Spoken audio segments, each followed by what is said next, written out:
चलिए आराम से आराम।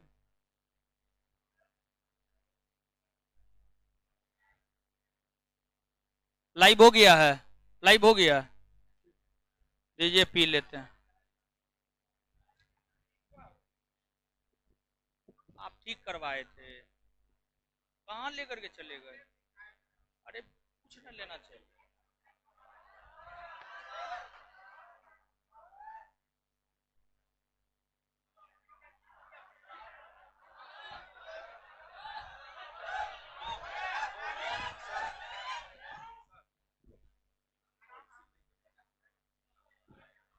भेज दीजिए।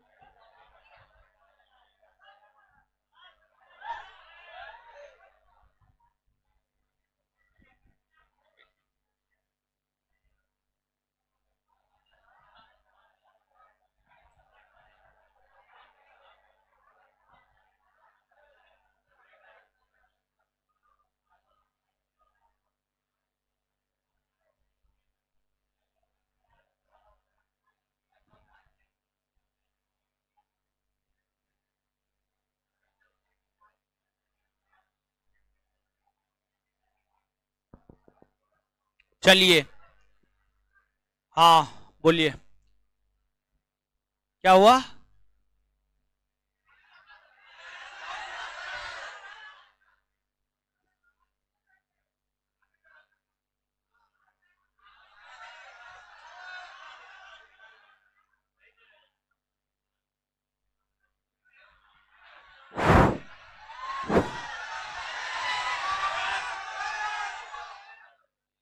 बैठिए बैठिए बैठिए, बैठिए ना बैठिए। पहले थोड़ा पढ़िए, ठीक है, उसके बाद फिर डिस्कस करेंगे, ठीक है, लास्ट में, क्लास के लास्ट में, क्लास के लास्ट में जो भी बात था ना, क्लास के लास्ट में। बैठिए ना, अभी पढ़िए ना। अरे बैच,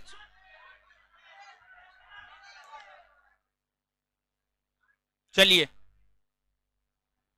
चलिए पहले पढ़ते हैं, फिर लास्ट में सॉल्यूशन करेंगे, जो भी आपका प्रॉब्लम है सॉल्यूशन देखेंगे। क्या प्रॉब्लम है आपको? आप खड़ा होइए थोड़ा सा, क्या प्रॉब्लम है आपको?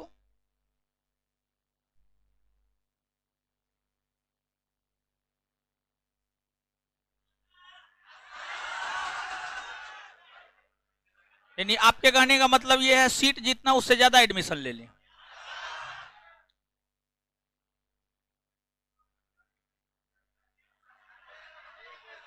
देखिए देखिए देखिए देखिए देखिए देखिए।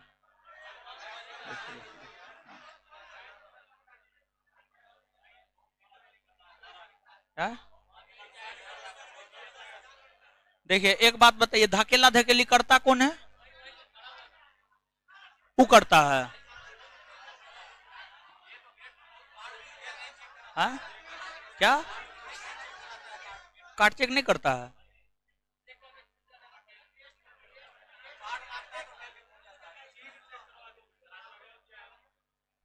देखिए गलती तो आप लोग का भी है, दूध का धोए हुए हैं आप लोग। अच्छा,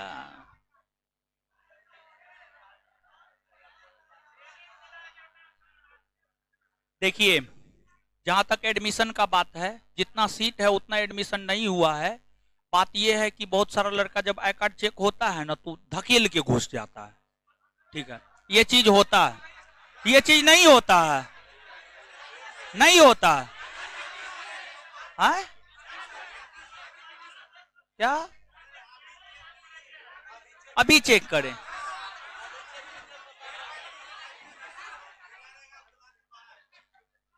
हाँ, क्या हुआ? दो भाग में क्या बांटना?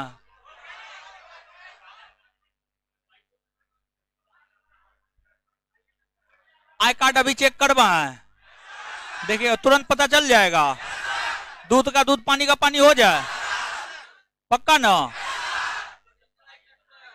चेक कीजिए तो, चेक कीजिए तो यहाँ से।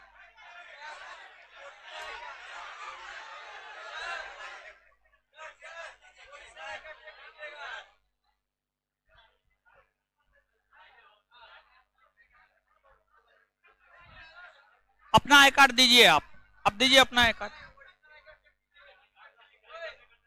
आई कार्ड दीजिए, दीजिए आप अपना दीजिए।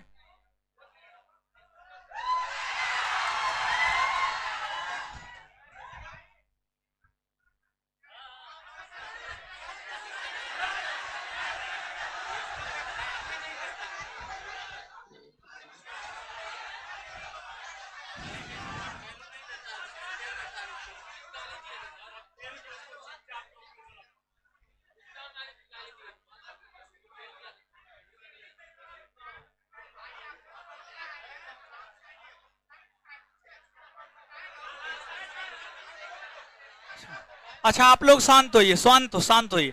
अच्छा आपका क्या प्रॉब्लम, उनका तो हम सुन लिया, आपका क्या प्रॉब्लम है? रुके रुके रहे, शांत होइए ना, आवाज सुनाई देगा तब ना।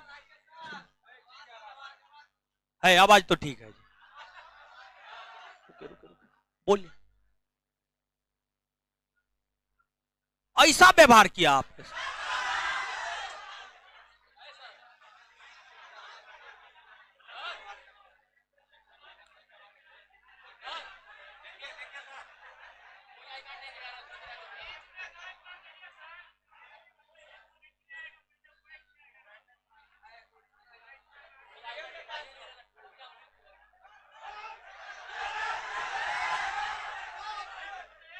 शांत रहिए।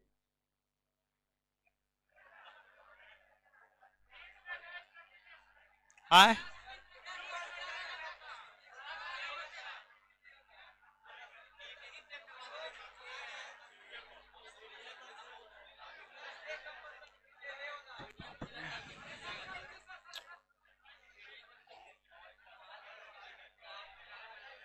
अच्छा ठीक है, अब शांत होइए, शांत होइए, शांत होइए। आप दोनों आदमी रुकिएगा, आप दोनों आदमी रुकिएगा। आवाज बढ़ा दीजिए। नो बोल रहा है। हेलो हेलो, अब ठीक है। दो लोग सवाल उठाए, जो भी लोग सवाल उठाए, जिनके भी मन में कुछ है, आप रुकिएगा। क्लास के बाद जो है, अभी तो अगर मान लीजिए आपसे बात करेंगे तो फिर ऑनलाइन भी बहुत सारे लोग हैं, ऑफलाइन भी आप लोग बैठे हुए हैं, सब डिस्टर्ब हो जाएंगे। तो इससे बेहतर ये है पहले पढ़ लेते हैं, उसके बाद जो है इन चीजों के ऊपर देखेंगे, ठीक है? क्वेश्चन नहीं लगाए जी? है तो लगाइए ना, काहे नहीं? पहले पता नहीं था आपको? आपको मैसेज नहीं किए हैं? मैसेज देखिए तो।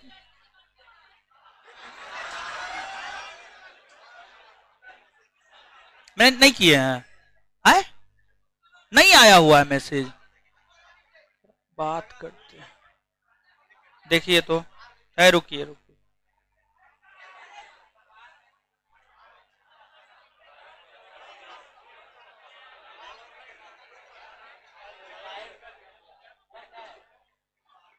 मैसेज नहीं किए हैं?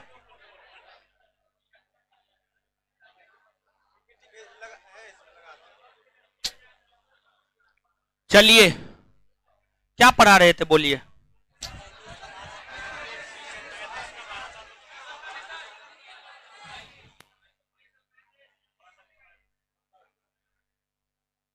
लिखिएगा, लिखिएगा नहीं, समझिएगा। सॉरी, समझिएगा, पहले समझाते हैं तब लिखाएंगे।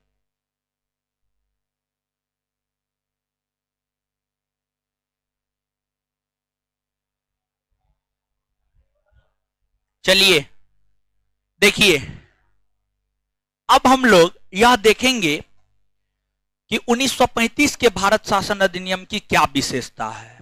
1935 के भारत शासन अधिनियम की विशेषता को देख लेते हैं, फिर भारतीय स्वतंत्रता अधिनियम 1947 को हम लोग देख लेंगे, और इसके बाद फिर काम खत्म हो जाएगा, ठीक है?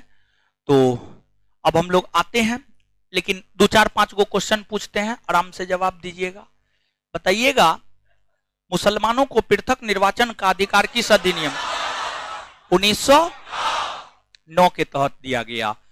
इसके बाद वायसराय की कार्यकारिणी परिषद में शामिल होने वाला प्रथम भारतीय सर सत्येंद्र प्रसाद सिन्हा। बहुत बढ़िया। आगे बताइएगा, बजट के ऊपर विधान परिषद के सदस्यों को मतदान करने का अधिकार किस अधिनियम के तहत दिया गया? 1900 है ना भाई, 1909 न होगा, 1909 होगा, ठीक है 1909। आगे बताइएगा, अप्रत्यक्ष निर्वाचन प्रणाली की शुरुआत 1892, अप्रत्यक्ष चुनाव प्रणाली 1919 समझ गए, 1919। इसके बाद आगे बताइएगा कि रेगुलेटिंग एक्ट कब पारित हुआ है? अच्छा, रेगुलेटिंग एक्ट में संशोधन कब हुआ है? 1781। अच्छा, इसके बाद भारत सचिव का पद किस अधिनियम के तहत आया है? भारत सचिव का पद 1858 समझिएगा, 1858। चलिए इसके बाद अब हम लोग आगे आते हैं, आगे हम लोग देखते हैं 1935 का भारत शासन अधिनियम। 1935 के भारत शासन अधिनियम की विशेषता को हम लोग देखेंगे। ध्यान से सुनिएगा, समझिएगा। देखिए, आपको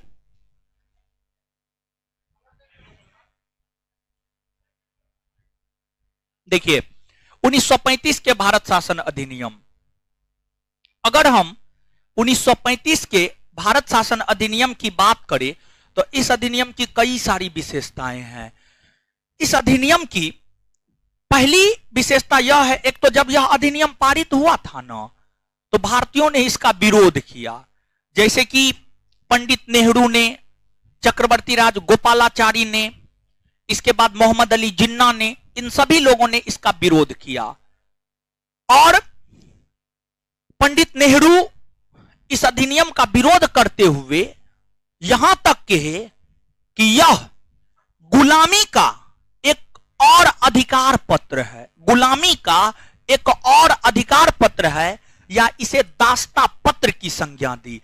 साथ ही साथ इस अधिनियम को पंडित नेहरू ने इस अधिनियम के विषय में यह कहा कि यह अधिनियम अनेकों ब्रेक वाला परंतु इंजन रहित है। मतलब इसमें ब्रेक बहुत है लेकिन इंजन हाइये नहीं है, समझिएगा, इंजन हाइये नहीं है। इस अधिनियम का खासा महत्व इस वजह से है, इस अधिनियम का सबसे अधिक महत्व इस वजह से है क्योंकि जो 1935 का भारत शासन अधिनियम है, यह अधिनियम भारतीय संविधान का सबसे महत्वपूर्ण स्रोत है। भारतीय संविधान का सबसे महत्वपूर्ण स्रोत है, सबसे महत्वपूर्ण स्रोत है, सबसे महत्वपूर्ण स्रोत है। अब कहिएगा किस आधार पर हम यह कह रहे हैं कि यह सबसे महत्वपूर्ण स्रोत है? हम इस आधार पर इसे भारतीय संविधान का सबसे महत्वपूर्ण स्रोत बता रहे हैं क्योंकि जब भारत का संविधान बनकर तैयार हो रहा था, भारत का संविधान बन रहा था, तो भारतीय संविधान में मूलतः 395 अनुच्छेद था। 395 अनुच्छेद में से 250 प्लस अनुच्छेद, 250 प्लस अनुच्छेद, आप याद कीजिएगा, भारत शासन अधिनियम 1935 में टोटल 321 गो अनुच्छेद था। बताए थे पिछले क्लास, एकदम बताए थे। तो भारत शासन अधिनियम में जो टोटल 321 गो अनुच्छेद था, उस 321 अनुच्छेद में से 250 अनुच्छेद भारत शासन अधिनियम के या तो एज इट इज लिया गया था, मतलब जैसा था उसी रूप में ले लिया गया, या थोड़ा बहुत परिवर्तन या संशोधन के साथ भारतीय संविधान में शामिल किया गया। तो एक बार फिर से समझा रहे हैं, भारत शासन अधिनियम काफी महत्वपूर्ण है भारतीय संविधान के दृष्टिकोण से, क्योंकि भारतीय संविधान में जो 395 अनुच्छेद है, 395 अनुच्छेद में से 250 प्लस अनुच्छेद इसी से लिया गया है। भारत शासन अधिनियम 1935 से ही लिया गया है। यही कारण है कि भारतीय संविधान को भारत शासन अधिनियम 1935 का कार्बन कॉपी कहा जाता है, कार्बन कॉपी कहा जाता है। यानी कहने का मतलब क्या हुआ जानते हैं? जब हमारे मोदी जी प्रधानमंत्री नहीं थे, मुख्यमंत्री थे, तो जब तेल का दाम बढ़ता था ना, तो उस पर केंद्र सरकार को लताड़ता था और कहता था कि केंद्र सरकार की नाकामी के वजह से तेल का दाम बढ़ रहा है। लेकिन आज खुद केंद्र में सत्ता में है, दिन कोई ऐसा दिन नहीं होगा जब पेट्रोल का दाम नहीं बढ़ता होगा। या फिर ऐसे आप समझिएगा कि जब मोदी जी मुख्यमंत्री थे गुजरात के, तो जीएसटी का विरोध करते थे, जब प्रधानमंत्री बने तो वही जीएसटी को लागू कर दिया। मतलब जब कांग्रेस के पास सत्ता नहीं था तो कांग्रेस ने इस अधिनियम का विरोध किया, और जब कांग्रेस के पास सत्ता आई, कांग्रेस के अधिकतर सदस्य ही संविधान सभा में थे, तो कांग्रेस के अधिकतर सदस्य जो संविधान सभा में थे, उन्होंने 1935 के अधिनियम को अपने संविधान में जाकर के रख दिया। मतलब पहले जो चीज खराब लगता था, अब वो चीज बढ़िया लगने लगा। समझ गए? तो ये चीज है। तो इन सभी चीजों को आप याद रखिएगा। अब देखिएगा, अब अगली बात आप समझिएगा, इस अधिनियम के जो महत्वपूर्ण प्रावधान है, पहला प्रावधान यह है कि इस अधिनियम में यह कहा गया कि जो भारत के भीतर प्रांत है, राज्य है, इस समय यानी 1935 के समय भारत के भीतर दो प्रकार के क्षेत्र थे। 1935 के समय जो है भारत के भीतर दो प्रकार के क्षेत्र थे। एक आपको देसी रियासत था और एक आपको ब्रिटिश प्रांत था। एक आपको ब्रिटिश प्रांत था, ब्रिटिश प्रांत था। देखिए गौर कीजिएगा भाई लोग, चीजों को आराम आराम से समझिएगा। जैसे आज का जो हमारा देश है, आज का जो भारत है, आज के भारत में भी दो प्रकार के क्षेत्र, एगो राज है, एगो केंद्र शासित प्रदेश है। 28 गो राज है, 8 गो केंद्र शासित प्रदेश है। उसी प्रकार से 1935 के समय भी भारत में एगो देसी रियासत, एगो ब्रिटिश प्रांत। अब देसी रियासत किसे कहा जाता था? 1935 के समय वैसे क्षेत्र जहां राजा महाराजा का शासन था, जहां राजा महाराजा का शासन था, उसी को देसी रियासत कहा जाता था। वहीं 1935 के समय वैसे क्षेत्र जहां पर अंग्रेजों का शासन था, जहां पर अंग्रेजों का शासन था, उसे देसी रियासत, उसे ब्रिटिश प्रांत कहा जाता था। सॉरी, उसे ब्रिटिश प्रांत कहा जाता था। एक बार फिर से सुनिएगा, जहां राजा महाराजा का शासन था उसे देसी रियासत, जहां अंग्रेजों का शासन था उसे ब्रिटिश प्रांत, उसे ब्रिटिश प्रांत। समझ गए? उसे ब्रिटिश प्रांत कहा जाता था। थोड़ा देर बैठिए ना, बोले क्या? थोड़ा देर बैठिए, थोड़ा देर के बाद बुला लेंगे, थोड़ा देर बैठिए। समझ गए? तो ये चीज है। अब देखिएगा, अब जैसे कि आज के डेट में अगर हम भारत की बात करें, तो आज के डेट में भारत के भीतर प्रांतों की टोटल संख्या कितनी है? हे भगवान, क्या गो प्रांत है? क्या गो है? 28 गो है ना हो। अरे प्रांत शब्द का प्रयोग कर दिया था अकबा का। क्या गो राज्य है? क्या गो राज्य है? हे भगवान, आप लोग का स्थिति इतना गड़बड़ है, और 0 लेवल में जाना पड़ेगा। इससे ज्यादा जाएंगे तो निगेटिव हो जाएगा। समझ गए?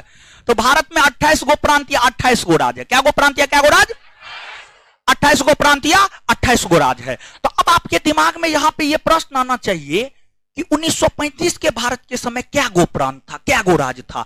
तो जो 1935 का भारत था ना, 1935 के भारत के समय टोटल 11 गो प्रांत था। क्या गो प्रांत था? 11। समझ गए? 11 गो प्रांत था। चलिए, तो जो 11 गो प्रांत था, देखिए 1935 में भारत का विभाजन नहीं हुआ था। भारत का विभाजन 1947 में हुआ, और जब 1947 में भारत का विभाजन हुआ ना, तब पाकिस्तान बना। 1947 में भारत का विभाजन हुआ, तब पाकिस्तान बना। 1947 से पहले भारत पाकिस्तान सब एक ही देश था, उसको हम लोग भारत कहते थे। तो 1935 की अगर हम बात करें तो 1935 के समय में पाकिस्तान भी भारत में ही था और बांग्लादेश भी भारत में ही था। तो उस समय के भारत का मतलब भारत, पाकिस्तान, बांग्लादेश तीनों माना जाता था। अब देखिएगा, इन तीनों क्षेत्र को मिलाकर 11 गो ब्रिटिश प्रांत था। जो 11 गो ब्रिटिश प्रांत था, उसमें आपको एक सिंध था, समझिएगा, उसमें आपको एक क्या था, सिंध, उसमें एक आपको सिंध था, दूसरा आपको उत्तरी पश्चिमी सीमा प्रांत था, तीसरा आपको पंजाब था, तीसरा आपको पंजाब था, फिर चौथा की हम बात करें तो चौथा आपको मुंबई था, समझिए, चौथा आपको मुंबई था, फिर पांचवा की हम बात करें तो पांचवा आपको मद्रास था, समझिए, पांचवा आपको मद्रास था, और इसके बाद छठा की अगर हम बात करें तो छठा आपको ओडिशा था, सातवां आपको बिहार था, आठवां आपको संयुक्त प्रांत, उत्तर प्रदेश को पहले संयुक्त प्रांत, फिर नौवां आपको मध्य प्रदेश यानी मध्य प्रांत, समझिए, मध्य प्रांत, फिर 10वां जो है आपको बंगाल, और 11वां आपको असम, 11वां आपको असम। तो उस समय के भारत में 1935 के समय के भारत में टोटल 11 गो ब्रिटिश प्रांत, 11 गो में एगो सिंध, दूसरा उत्तरी पश्चिमी सीमा प्रांत, तीसरा पंजाब, चौथा महाराष्ट्र, पांचवा मद्रास, छठा ओडिशा, सातवां बिहार, आठवां संयुक्त प्रांत, आठवां संयुक्त प्रांत यानी उत्तर प्रदेश, आठवां संयुक्त प्रांत, नौवां मध्य प्रांत, नौवां मध्य प्रांत, 10वां बंगाल, और 11वां असम, 11वां असम। यही 11 गो प्रांत था।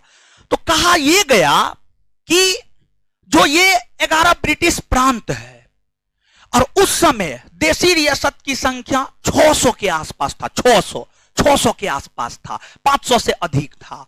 तो जो भारत के भीतर 500 से अधिक देशी रियासत है, और जो भारत के भीतर 11 ब्रिटिश प्रांत है, इस सब को मिलाकर एक संघ का निर्माण किया जाए, संघ, जिसे भारतीय संघ कहा जाएगा, जिसे भारतीय संघ कहा जाएगा। लेकिन इस अधिनियम में यह भी कहा गया कि जो देशी रियासत है, देशी रियासत है जहां पर राजा महाराजा का अधिकार है, वो भारतीय संघ में शामिल होना चाहता है तो शामिल हो जाए, और नहीं शामिल होना चाहता है तो वह शामिल नहीं हो। जब देशी रियासत को यह अधिकार दिया गया, शामिल होना चाहता है तो शामिल हो जाए, नहीं शामिल होना चाहता है तो नहीं हो, तो देशी रियासतों ने भारतीय संघ में शामिल होने से इनकार कर दिया। और जब देशी रियासत भारतीय संघ में शामिल होने से इनकार कर दिया, तो जो भारतीय संघ था वह अस्तित्व में नहीं आ सका, वह अस्तित्व में नहीं आ सका, सिर्फ सपना ही रह गया कि भारतीय संघ का निर्माण किया जाएगा, यह अस्तित्व में नहीं आ सका। अब देखिएगा, जैसे आप देख सकते हैं कि आज के डेट में केंद्र में द्विसदनीय विधायिका है, मतलब 2 सदनों वाली विधायिका है, एगो लोकसभा एगो राज्यसभा, एगो लोकसभा एगो राज्यसभा। केंद्र में द्विसदनीय विधायिका का प्रावधान भारत शासन अधिनियम 1919 में किया गया था। आप याद कीजिए, हम आपको बताए हैं, लिखाए हैं, याद भी करवाए, नहीं करवाए, हाँ या ना, करवाए हैं। तो केंद्र में तो द्विसदनीय विधायिका है। क्या अगर हम राज्य की बात करें तो राज्य में द्विसदनीय विधायिका भारतवर्ष के भीतर कोई भी ऐसा राज्य है जहां पर 2 सदनों वाली विधायिका है, मतलब कोई भी ऐसा राज्य है जहां पर विधानसभा विधान परिषद दोनों है? चलिए देखिए, ध्यान दीजिएगा, हाय, भारत के भीतर कुछ राज्य है जहां पर 2 सदनों वाली विधायिका है, भारत के भीतर कुछ राज्य है जहां पर 2 सदनों वाली विधायिका है। जैसे कि अपना बिहार, अपने बिहार में 2 सदनों वाली विधायिका है, बिहार में विधानसभा भी है, विधान परिषद भी है। विधान परिषद के लिए चुनाव हुआ था, उसका आज रिजल्ट आ रहा है, और विधानसभा के लिए चुनाव 2020 में हुआ था, जिसमें नीतीश जी जीते थे और तेजस्वी यादव हार गया था, कुछ याद है? तो 2020 में जो हुआ था वो विधानसभा का चुनाव था। अब 5 तारीख को जो हुआ है, जिसका रिजल्ट आ रहा है, ये विधान परिषद का चुनाव, विधान परिषद का चुनाव है। तो बिहार 2 सदनों वाली विधायिका है। तो जो आपको 1935 का भारत शासन अधिनियम है, 1935 के भारत शासन अधिनियम में यह कहा गया, देशी रियासत और ब्रिटिश प्रांत को मिलाकर के भारतीय संघ का निर्माण किया जाएगा। लेकिन भारतीय संघ अस्तित्व में नहीं आ सका। भारतीय संघ इस वजह से अस्तित्व में नहीं आ सका क्योंकि देशी रियासत भारतीय संघ में मिलने से इनकार कर दिया, इसी वजह से अस्तित्व में नहीं आ सका। अब देखिएगा भाई जी लोग, अब जो आपको, अब देखिएगा जो ब्रिटिश प्रांत था, ब्रिटिश प्रांत की अगर हम बात करें तो टोटल 11 ब्रिटिश प्रांत था। टोटल क्या ब्रिटिश प्रांत था? 11। अब 11 ब्रिटिश प्रांत में से 6 ब्रिटिश प्रांत में इस अधिनियम के तहत 2 सदनों वाली विधायिका का गठन किया गया। 2 सदनों वाली विधायिका। प्रांत, ब्रिटिश प्रांत यानी राज्य, राज्य में भी 2 सदनों वाली विधायिका होगी, राज्य में भी 2 सदनों वाली विधायिका होगी।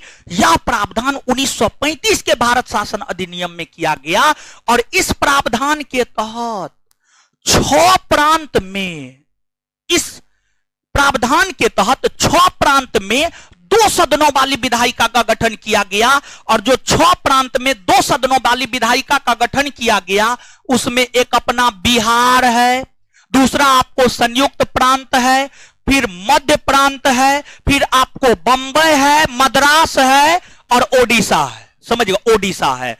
ये 6 प्रांत में 2 सदनों वाली विधायिका का प्रावधान किया गया। ये 6 प्रांत में 2 सदनों वाली विधायिका का प्रावधान किया गया। समझ गए? तो देखिए, आप इस बात को बीच में पेज का खाली है जी, एकदम सिलसिलेवार ढंग से लगे न करता है। समझ गए? तो देखिए, ध्यान दीजिएगा, यहां पे गौर कीजिएगा भाई जी लोग। अगर आपसे पूछेगा केंद्र में 2 सदनों वाली विधायिका तो 1919 अगर पूछेगा राज्य में 2 सदनों वाली विधायिका तो 1935 बहुत महत्वपूर्ण है, याद रखिएगा। और आप देखते होंगे कि लोकसभा का चुनाव होता है। लोकसभा का चुनाव होता है? नहीं होता है। विधानसभा का चुनाव होता है? हाँ या ना? देखिए, जो आज का लोकसभा है ना, आज के लोकसभा को पहले केंद्रीय विधानसभा कहा जाता था। और अगर हम कहे तो जो लोकसभा का चुनाव होना प्रारंभ हुआ है वह 1919 के अधिनियम के तहत होना प्रारंभ हुआ है। आप याद कीजिए, 1919 के अधिनियम के तहत प्रत्यक्ष निर्वाचन की शुरुआत हुई, हाँ या ना? प्रत्यक्ष निर्वाचन की शुरुआत हुई। तो जो लोकसभा है उस समय जिसे केंद्रीय विधानसभा कहते थे उसके लिए चुनाव होना प्रारंभ हुआ है 1919 के अधिनियम के तहत। लेकिन प्रांत यानी राज्य, राज्य में विधानसभा है। प्रांतीय विधानसभा के चुनाव होने प्रारंभ 1935 के भारत शासन अधिनियम के तहत हुए हैं, क्योंकि 1935 के भारत शासन अधिनियम में यह प्रावधान किया गया कि प्रांतों में विधानसभा के चुनाव होंगे। प्रांतों में यानी राज्य में विधानसभा के चुनाव होंगे, राज्य में विधानसभा के चुनाव होंगे। यह प्रावधान 1935 के भारत शासन अधिनियम में किया गया। 1935 के भारत शासन अधिनियम में यह प्रावधान किया गया, प्रांतों में विधानसभा के चुनाव होंगे, मतलब राज्य में विधानसभा के चुनाव होंगे। और इस प्रावधान के तहत पहली बार राज्य में विधानसभा का चुनाव 1937 में हुआ। पहली बार राज्य में विधानसभा के चुनाव 1937 में हुए। और 1937 में टोटल भारत के भीतर जो ये 11 प्रांत जिसका नाम हमने आपको गिनाया है, ये 11 के 11 प्रांतों में चुनाव हुआ था। ये 11 के 11 प्रांतों में पहली बार जो चुनाव हुआ है वह 1935 के अधिनियम के तहत 1937 में हुआ है। देखिए, 2-3 बहुत महत्वपूर्ण चीज हम आपको यहां पे क्लियर किए हैं। अभी आपको इसका अंदाजा नहीं लगेगा, जब आप परीक्षा में बैठिएगा तब आपको इसका अंदाजा लगेगा। आपको एक चीज, ये केंद्र में द्विसदनीय विधायिका 1919, राज्य में 2 सदनों वाली विधायिका 1935। समझ गए? केंद्रीय विधानसभा के चुनाव यानी लोकसभा के चुनाव होने प्रारंभ 1919, प्रांतीय विधानसभा के चुनाव होने प्रारंभ 1935। पहली बार प्रांतीय विधानसभा के चुनाव 1937 11 प्रांत में हुआ था। और 11 में से 8 प्रांत में कांग्रेस सरकार बनाया था। मात्र 3 प्रांत में कांग्रेस सरकार नहीं बना पाया था। वह 3 प्रांत था, एगो बंगाल, और दूसरा पंजाब, और तीसरा सिंध। समझ गए? इन तीनों में कांग्रेस सरकार नहीं बना पाया था। इसके अलावा अन्य सभी प्रांत में कांग्रेस की सरकार बनी थी। क्लियर है? तो आप ये सब बात याद रखेंगे। अब देखिएगा 1935 के अधिनियम की अगली विशेषता को अगर हम देखें तो 1935 के अधिनियम में अगला प्रावधान यह किया गया कि संघीय न्यायालय का गठन किया जाएगा। संघीय न्यायालय का गठन किया जाएगा।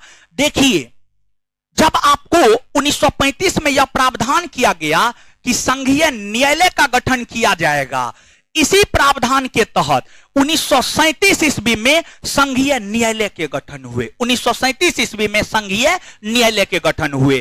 फिर इस अधिनियम में यह प्रावधान किया गया कि भारत से बर्मा को अलग किया जाएगा।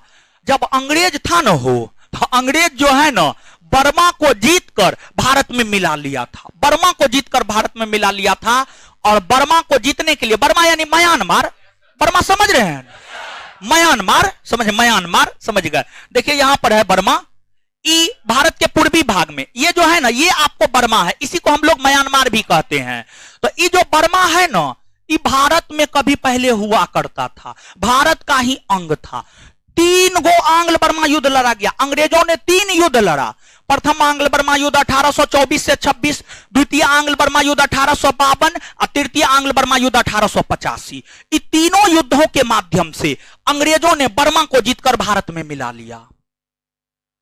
लेकिन 1935 के भारत शासन अधिनियम में अंग्रेजों ने यह घोषणा किया कि भारत से बर्मा को अलग किया जाएगा। भारत से बर्मा को अलग किया जाएगा। और इस अधिनियम के घोषणा के तहत ही भारत से बर्मा 1936 ईस्वी में अलग हुए। अगर आपसे यह पूछा जाता है कि इस अधिनियम के तहत भारत बर्मा से अलग हुआ है तो 1935। अगर पूछा जाता किस ईस्वी में अलग हुआ है तो 1937। 1937 तो 1935 अधिनियम कहेगा तो 1935, ईस्वी कहेगा तो 1937। ईस्वी कहेगा तो 1937। ये सभी के सभी आपको भारत शासन अधिनियम 1935 में कहा गया। फिर केंद्र और राज्य के बीच जो पहली बार पावर का डिस्ट्रीब्यूशन, शक्ति का बंटवारा देखने को मिलता है, वह आपको 1935 के भारत शासन अधिनियम में ही देखने को मिलता है। पहली बार 1935 के भारत शासन अधिनियम में ही संघ सूची, राज सूची, समवर्ती सूची का प्रावधान किया गया।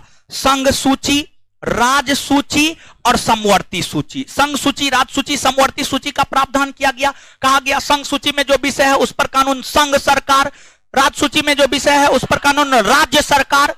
तो अब संघ सरकार का अलग काम है और राज्य सरकार का अलग काम है। मतलब पावर, मतलब शक्ति का डिस्ट्रीब्यूशन, शक्ति का बंटवारा आपको देखने को मिल रहा है या नहीं मिल रहा, हाँ या ना? तो आप इस बात को 2 लिहाज से याद रखिएगा। पहला, संघ सूची, राज सूची, समवर्ती सूची संबंधी प्रावधान 1935 के भारत शासन अधिनियम में किया गया था। और दूसरा, शक्ति के बंटवारा के सिद्धांत की चर्चा 1935 के अधिनियम में ही किया गया था। इसके बाद अगर हम इस अधिनियम की बात करें तो इस अधिनियम के तहत प्रांतों से द्वैध शासन को समाप्त कर दिया गया। प्रांतों से द्वैध शासन को समाप्त कर दिया गया। प्रांतों से द्वैध शासन को क्या कर दिया गया? समाप्त कर दिया गया, समाप्त कर दिया गया। और प्रांतों से द्वैध शासन को समाप्त करके प्रांतों को स्वायत्ता की स्थिति प्रदान की गई, जिसे हम लोग प्रांतीय स्वायत्ता कहते हैं, जिसे हम लोग प्रांतीय स्वायत्ता कहते हैं। ऐसे तो 1935 के अधिनियम में कई सारे प्रावधान किए गए थे, लेकिन 1935 के भारत शासन अधिनियम की जो सबसे बड़ी विशेषता है वह आपको प्रांतीय स्वायत्ता है। प्रांतीय स्वायत्ता है। अब आपके दिमाग में यह प्रश्न आना चाहिए कि यह स्वायत्ता क्या होता है? स्वायत्ता क्या होता है? देखिए, सीधा समझिए, वैसी संस्था जो आंतरिक तौर पर काम करने के लिए स्वतंत्र है, वैसी संस्था जो आंतरिक तौर पर काम करने के लिए स्वतंत्र है, लेकिन बाह्य रूप से उस पर सरकार का अधिकार है, उसी को स्वायत्त संस्था। जैसे यूनिवर्सिटी, विश्वविद्यालय एक स्वायत्त संस्था है। यूनिवर्सिटी आंतरिक तौर पर वो अपना कार्य करता है। यूनिवर्सिटी कब एग्जाम लेगा, कब एडमिट कार्ड जारी करेगा, कब रिजल्ट देगा, ये यूनिवर्सिटी खुद तय करता है, खुद तय करता है। लेकिन क्या यूनिवर्सिटी के ऊपर सरकार का अधिकार नहीं होता है? होता है, होता है। तो अगर मान लीजिए कोई संस्था है, वह आंतरिक तौर पर काम करने के लिए स्वतंत्र है, आंतरिक तौर पर सभी प्रकार के निर्णय वह खुद ले रहा है, लेकिन बाह्य अधिकार उस पर सरकार का होता है, उसी को स्वायत्त संस्था कहा जाता है। और 1935 के भारत शासन अधिनियम के तहत प्रांतों को यह अधिकार दिया गया कि प्रांत आंतरिक रूप से स्वतंत्रता पूर्वक काम करे, आंतरिक रूप से स्वतंत्रता पूर्वक काम करे, लेकिन बाह्य अधिकार उस पर कंपनी का, बाह्य अधिकार उस पर ब्रिटिश सरकार का होगा। इसी को प्रांतीय स्वायत्तता कहा जाता है। भले ही इस अधिनियम, जैसे कि आप हैं, आप में बहुत सारी विशेषता है, आप पढ़ने में बहुत तेज हैं, आप हल्ला करने में बहुत तेज हैं, आप धक्का मुक्की करने में बहुत तेज हैं, आप हर चीज में बहुत तेज हैं, लेकिन आपकी कुछ ना कुछ खास विशेषता जरूर होगी, समझ गए? तो हर इंसान में कुछ ना कुछ खास विशेषता होता है। तो इस अधिनियम की भले ही बहुत सारी विशेषताएं हो, लेकिन इस अधिनियम की जो सबसे बड़ी विशेषता है वह प्रांतीय स्वायत्तता है। आपसे आपके परीक्षा में कई दफा यह प्रश्न पूछा गया है कि 1935 के भारत शासन अधिनियम की सबसे बड़ी विशेषता क्या है? तो 1935 के भारत शासन अधिनियम की सबसे बड़ी विशेषता है प्रांतीय स्वायत्तता, प्रांतीय स्वायत्तता। इस बात को आप याद रखिएगा। इसके बाद प्रांतों में द्वैध शासन समाप्त किया गया, प्रांतों को स्वायत्तता की स्थिति प्रदान की गई, और इस अधिनियम के तहत केंद्र में द्वैध शासन लागू किए गए, केंद्र में द्वैध शासन लागू किए गए। क्लियर है? तो ये सभी के सभी 1935 के भारत शासन अधिनियम की विशेषता है। इन सभी चीजों को एक एक करके आप याद रखने का प्रयास कीजिएगा, जल्दी से नोट डाउन कीजिएगा।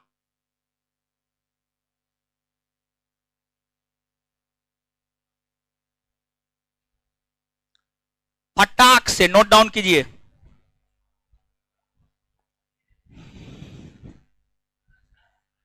हाँ क्या? हे भगवान, बैठिए बैठिए बैठिए, बताएंगे, बैठिए बैठिए बैठिए, बताएंगे।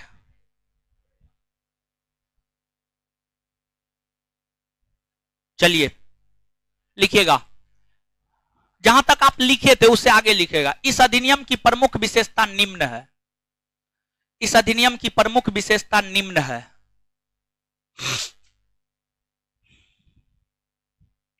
इस अधिनियम की प्रमुख विशेषता निम्न है।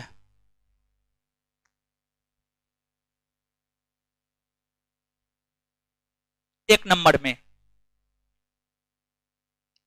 में यह भारतीय संविधान का सबसे महत्वपूर्ण स्रोत है। एक नंबर में यह भारतीय संविधान का सबसे महत्वपूर्ण स्रोत है।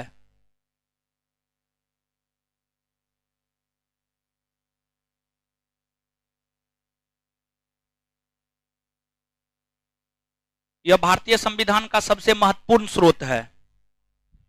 यह भारतीय संविधान का सबसे महत्वपूर्ण स्रोत है, क्योंकि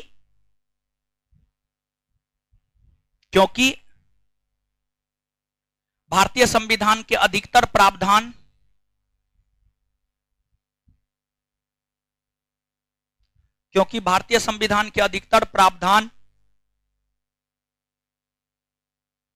कॉस्ट में 250 से अधिक अनुच्छेद, कॉस्ट में 250 से अधिक अनुच्छेद, कॉस्ट में 250 से अधिक अनुच्छेद, भारतीय संविधान के अधिकतर प्रावधान कॉस्ट में 250 से अधिक अनुच्छेद,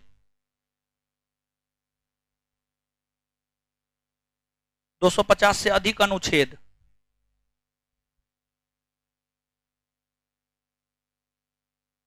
इसी से लिए गए हैं,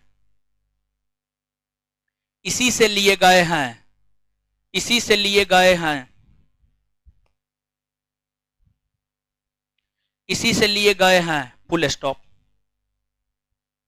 आगे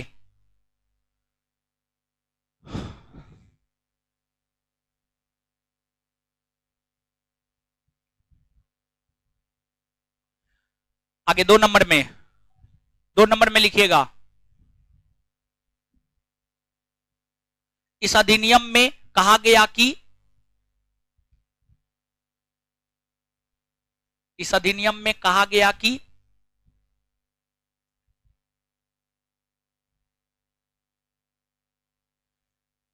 देसी रियासत और ब्रिटिश प्रांत को मिलाकर इस अधिनियम में कहा गया कि देसी रियासत और ब्रिटिश प्रांत को मिलाकर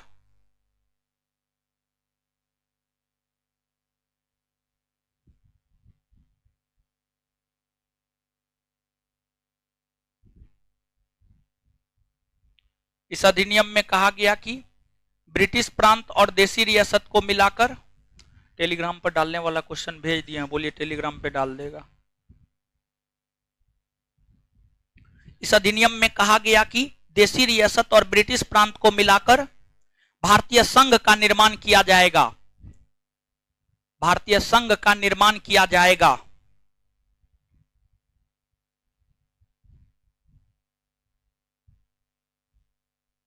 भारतीय संघ का निर्माण किया जाएगा, लेकिन भारतीय संघ अस्तित्व में नहीं आ सका। लेकिन भारतीय संघ अस्तित्व में नहीं आ सका क्योंकि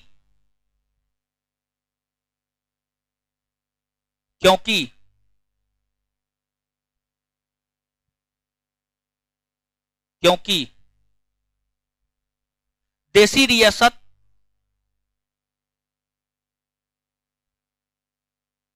शामिल होने से इनकार कर दिया।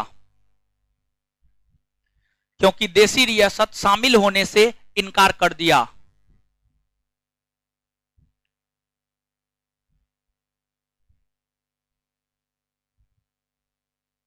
आगे 3 नंबर में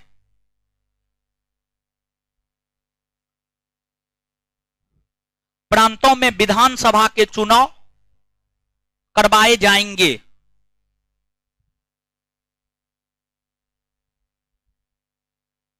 प्रांतों में विधानसभा के चुनाव करवाए जाएंगे। Full stop. उसी में लिखिएगा, उसी में कंटिन्यू। प्रांतों में सर्वप्रथम विधानसभा के चुनाव 1937 में हुए। प्रांतों में सर्वप्रथम विधानसभा के चुनाव 1937 में हुए। प्रांतों में सर्वप्रथम विधानसभा के चुनाव 1937 में हुए।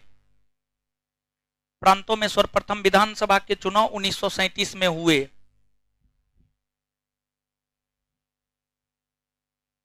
आगे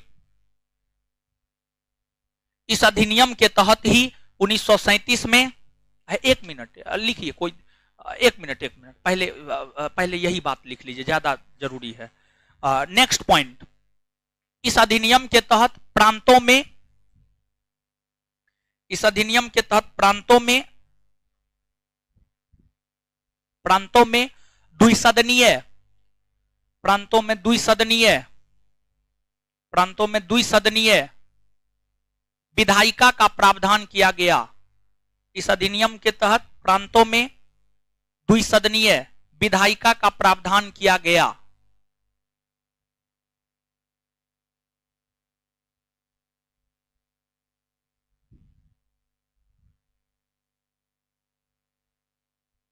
आगे इस अधिनियम के तहत संघीय न्यायालय की स्थापना 1937 में हुई। इस अधिनियम के तहत संघीय न्यायालय की स्थापना 1937 में हुई। इस अधिनियम के तहत संघीय न्यायालय की स्थापना 1937 में हुई। इस अधिनियम के तहत संघीय न्यायालय की स्थापना 1937 में हुई। इस अधिनियम के तहत संघीय न्यायालय की स्थापना 1937 में हुई। आगे इस अधिनियम के तहत संघीय न्यायालय की स्थापना 1937 में हुई। आगे इस अधिनियम में संघ सूची, राज्य सूची और समवर्ती सूची का प्रावधान किया गया। इस अधिनियम में संघ सूची, राज्य सूची और समवर्ती सूची का प्रावधान किया गया। इस अधिनियम में संघ सूची, राज्य सूची, समवर्ती सूची का प्रावधान किया गया। इस अधिनियम में संघ सूची, राज्य सूची, समवर्ती सूची का प्रावधान किया गया। इस अधिनियम में संघ सूची, राज्य सूची, समवर्ती सूची का प्रावधान किया गया।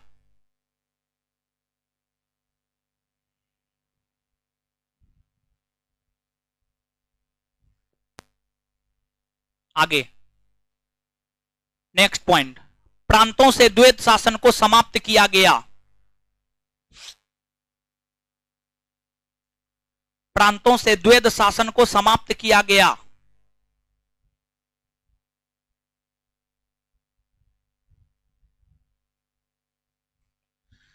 प्रांतों से द्वैध शासन को समाप्त किया गया। नेक्स्ट पॉइंट, नेक्स्ट पॉइंट, केंद्र में द्वैध शासन लागू किए गए। नेक्स्ट पॉइंट, केंद्र में द्वैध शासन लागू किए गए। केंद्र में द्वैध शासन लागू किए गए। केंद्र में द्वैध शासन लागू किए गए। नेक्स्ट पॉइंट, इस अधिनियम की सबसे प्रमुख विशेषता प्रांतीय स्वायत्तता है। इस अधिनियम की सबसे प्रमुख विशेषता प्रांतीय स्वायत्तता है।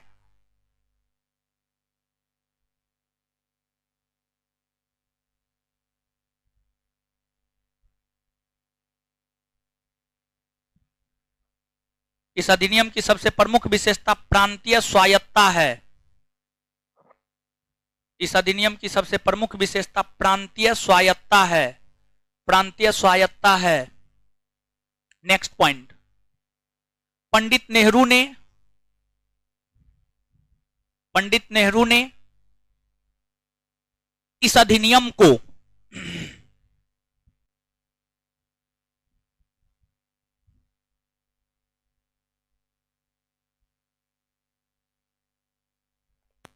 चलिए अब एगो क्वेश्चन आया था, द्वैध शासन समझाते हैं, समझिएगा। द्वैध शासन, द्वैध शासन, देखिए भाई जी लोग, सीधा और सरल भाषा में कहे ना तो द्वैध शासन का मतलब होता है, अगर क्षेत्र एक है अब वहां पर शासन दो दो लोगों का है, उसी को द्वैध शासन कहते हैं। क्षेत्र एक है लेकिन शासन वहां दो दो लोगों का है, इसी को द्वैध शासन कहते हैं। जैसे एग्जाम्पल के तौर पर समझिएगा, जो अंग्रेज था, अंग्रेज व्यापारी था, और व्यापारी का नजर सबसे पहले वहां पड़ता है जहां से व्यापारी को मुनाफा ज्यादा होना होता है। तो अंग्रेजों का नजर सबसे पहले बंगाल पे पड़ा, और 18वीं सदी में भारत का सबसे संपन्न प्रांत बंगाल था। सबसे संपन्न प्रांत बंगाल था। अंग्रेजों ने बंगाल पर आक्रमण किया, बंगाल के शासक से युद्ध लड़ा और बंगाल को जीता। अब पूर्णतः बंगाल पर अधिकार तो एकाएक अंग्रेज का नहीं हो गया होगा, धीरे धीरे बंगाल पर अधिकार किया होगा।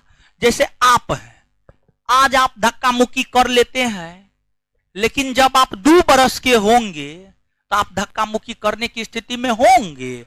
नहीं होंगे। तो अब समझिएगा कि बंगाल, अंग्रेजों ने बंगाल पर अधिकार किया। बंगाल एकमात्र क्षेत्र था, इस क्षेत्र में कर की वसूली अंग्रेज करता था, टैक्स की वसूली अंग्रेज करता था। क्षेत्र बंगाल ही है, कर की वसूली अंग्रेज कर रहा है। और दूसरा, यहां पर शासन जो देखता था वह बंगाल के नवाब देखता था, बंगाल के नवाब देखता था। तो क्षेत्र एकमात्र बंगाल है। और एक बात आप ध्यान में रखिएगा, जैसे वर्तमान में देश के भीतर मोदी सरकार है, सरकार के ऐसे बहुत सारे काम होते हैं, सरकार के कामों को आप गिन नहीं सकते हैं, लेकिन मुख्यतः सरकार का 2 काम होता है। एक कर की वसूली करना, और दूसरा कर की वसूली किया, पैसा मिला और उस पैसा से आप प्रशासन करना। मूल तौर पर सरकार का यही 2 काम होता है, मूल तौर पर यही 2 काम होता है। तो कर वसूली और शासन प्रशासन, ये सरकार के काम है। तो अब देखिएगा, होना यह चाहिए कि बंगाल में जो कर की वसूली कर रहा है वही शासन प्रशासन भी करे। या जो शासन प्रशासन कर रहा है वही कर की वसूली भी करे। लेकिन हो क्या रहा है, कर की वसूली अंग्रेज कर रहा है और शासन प्रशासन बंगाल का नवाब कर रहा है। तो क्या इसे हम बंगाल में द्वैध शासन कह सकते हैं? हाँ या ना? कह सकते हैं। और बंगाल में द्वैध शासन लागू किया था रॉबर्ट क्लाइव। Robert Clive. और बंगाल में द्वैध शासन को समाप्त किया वारेन हेस्टिंग। Warren Hasting. फिर प्रांतों में द्वैध शासन लागू हुए 1919 के भारत शासन अधिनियम। प्रांतों में द्वैध शासन समाप्त हुए 1935 के भारत शासन अधिनियम। केंद्र में द्वैध शासन लागू हुए 1935 के भारत शासन अधिनियम। बात क्लियर हुआ? अब समझिएगा कि केंद्र में द्वैध शासन, केंद्र में द्वैध शासन। देखिए भारत में चुनाव होना शुरू हो गया था 1919 के अधिनियम के बाद से ही। तो जो चुने हुए लोग थे, समझिए जो चुने हुए लोग थे। अब मान लीजिए कि हम लोग मोदी जी को चुन करके प्रधानमंत्री बना दिए हैं, तो वही हम लोगों पे शासन कर रहे हैं। अब मोदी जी के साथ साथ मोदी जी शासन करेंगे ही, अब दूसरा भी कोई लोग और शासन करने लगा, तो इसको द्वैध शासन कहेंगे कि नहीं कहेंगे? तो हम लोग 1919 के बाद जिसको चुनते थे वो तो हम पे शासन करता ही था और साथ ही साथ अंग्रेज भी शासन करता था, तो इसको द्वैध शासन नहीं कहेंगे। है समझ में आया जो पूछे थे? आए चलिए, तो ये चीज है। तो वो इतिहास का बात है, वो सब बाद में देखेंगे। चलिए आगे हेडिंग मारिएगा। भारतीय तोरी का नेहरू बला। अच्छा ठीक है, अरे दीजिए दीजिए दीजिए दीजिए, देखे करके बोलना होगा, आप पता ना उस टाइम में। चलिए जो छूटा है ऑनलाइन वाले लिख लीजिए। तो पंडित नेहरू ने इस अधिनियम को अनेकों ब्रेक वाला, पंडित नेहरू ने इस अधिनियम को अनेकों ब्रेक वाला किंतु इंजन रहित बताया, किंतु इंजन रहित बताया। साथ ही साथ पंडित नेहरू ने इस अधिनियम को गुलामी या दास्ता का अधिकार पत्र कहा। साथ ही साथ पंडित नेहरू ने इस अधिनियम को गुलामी या दास्ता का अधिकार पत्र कहा। गुलामी या दास्ता का अधिकार पत्र कहा। अब देखिएगा भाई जी, लोग जानते हैं जो ब्रिटिश संसद है, आप हेडिंग मारिएगा भारतीय स्वतंत्रता अधिनियम 1947। भारतीय स्वतंत्रता अधिनियम 1947। भारतीय स्वतंत्रता अधिनियम 1947। देखिए भाई जी लोग, अब आइएगा, अब गौर कीजिएगा इस पे।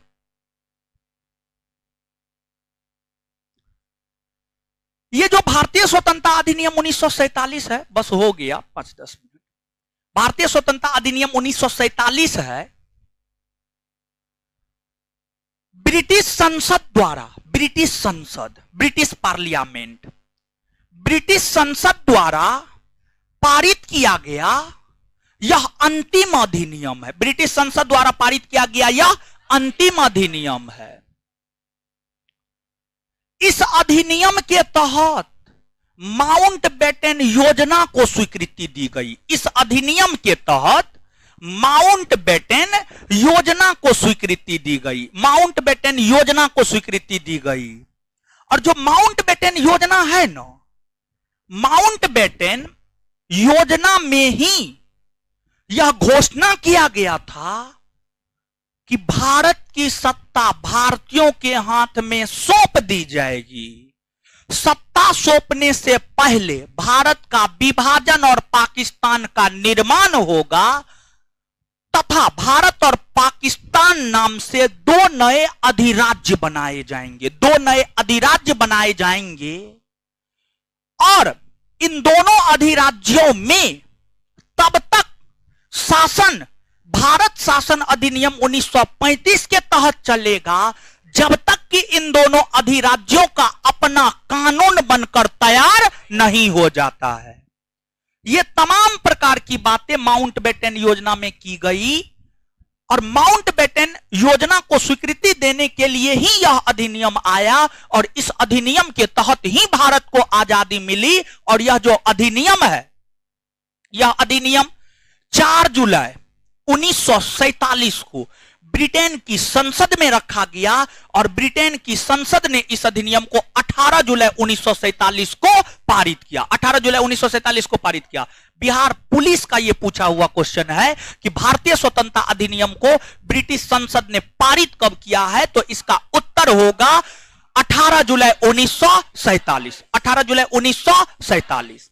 और जब देश को आजादी मिलने वाला था, एकदम देश आजाद होने वाला था, उस समय भारत के वायसराय लॉर्ड माउंटबेटन था। अंग्रेज दिमाग का बहुत तेज, समझ, बहुत तेज था अंग्रेज दिमाग का। अंग्रेजों को जब भारत में शासन प्रशासन करने का मौका मिला था 1757 में पलासी के युद्ध से, तो उस समय का भारत टुकड़ा टुकड़ा में बटा हुआ था, छोटा छोटा राज था। टुकड़े टुकड़े में बटे हुए भारत को शासन प्रशासन चलाने के लिए अंग्रेजों ने एक सूत्र में बांधने का काम किया। भारत अब एक सूत्र में बंध चुका था। अंग्रेज भारत छोड़कर जाने वाला था, तो अंग्रेजों ने यह दिमाग लगाया कि भारत को हम टुकड़ा टुकड़ा में बांट देंगे, भारत को टुकड़ा टुकड़ा में बांट देंगे। यह दिमाग अंग्रेज लगाया। लॉर्ड माउंटबेटन ने पंडित नेहरू को कहा कि भारत का बालकनीकरण कर दीजिए, भारत को छोटा छोटा कॉलोनी में बांट दीजिए, भारत को छोटा छोटा कॉलोनी में बांट दीजिए। इसी को बाल्कन प्लान कहा गया। जब पंडित नेहरू के समक्ष माउंटबेटन ने यह प्रस्ताव रखा कि भारत को छोटा छोटा कॉलोनी में बांट दीजिए, पंडित नेहरू भी दिमाग का बहुत तेज था। वो समझ गया कि अंग्रेज चाहता क्या है। जब पंडित नेहरू समझ गए कि अंग्रेज भारत को टुकड़ा टुकड़ा में बांटना चाहता है, तो पंडित नेहरू ने बाल्कन प्लान को अस्वीकार कर दिया। कहा कि नहीं, भारत को हम छोटा छोटा कॉलोनी में नहीं बांटेंगे। इस प्रकार यहां पर हम दो बात कह सकते हैं कि जो बाल्कन प्लान है, बाल्कन प्लान भारतीय स्वतंत्रता अधिनियम 1947 से संबंधित है। और दूसरी बात यह कि पंडित नेहरू के समक्ष बाल्कन प्लान किसने रखा था, तो आपको लॉर्ड माउंटबेटन, लॉर्ड माउंटबेटन याद रखिएगा ना, आगे हेडिंग मारिएगा। भारतीय स्वतंत्रता अधिनियम 1947, भारतीय स्वतंत्रता अधिनियम 1947 लिखिएगा। ब्रिटिश संसद द्वारा पारित किया गया। आज ही इसका क्वेश्चन करेंगे, अभी तुरंत चैप्टर खत्म हुआ है, क्वेश्चन करेंगे। जो चैप्टर पढ़ा रहे हैं क्वेश्चन करवाते जा रहे हैं ना, क्वेश्चन करने से कॉन्फिडेंस बिल्डअप होता है, समझ गए। और जो करवाते जा रहे हैं उसको याद करते जाइए। जब भी उठा के पूछे और जवाब नहीं दिए तो आपसे पहले वाले बैच के लड़का को पूछ लीजिएगा। जो यहां पर आपका दोस्त भाई बहन बंधु पढ़ता होगा उससे पूछ लीजिएगा, फटिए वो करते हैं, समझ गए। तो एकदम जो पढ़ा दिए वो होठ पे रहना चाहिए, समझ गए। ब्रिटिश संसद द्वारा पारित किया गया, ब्रिटिश संसद द्वारा पारित किया गया यह अंतिम अधिनियम है।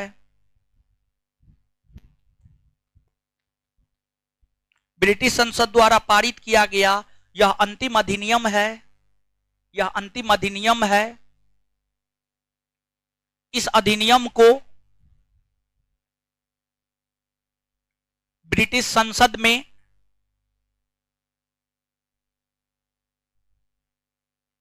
इस अधिनियम को ब्रिटिश संसद में 4 जुलाई 1947 को रखा गया। इस अधिनियम को ब्रिटिश संसद में इस अधिनियम को ब्रिटिश संसद में 4 जुलाई 1947 को रखा गया। ब्रिटिश संसद ने इसे पारित, ब्रिटिश संसद ने इसे पारित, ब्रिटिश संसद ने इसे पारित 18 जुलाई 1947 को किया। ब्रिटिश संसद ने इसे पारित 18 जुलाई 1947 को किया। ब्रिटिश संसद ने इसे पारित 18 जुलाई 1947 को किया। 18 जुलाई 1947 को किया। इस अधिनियम के तहत ही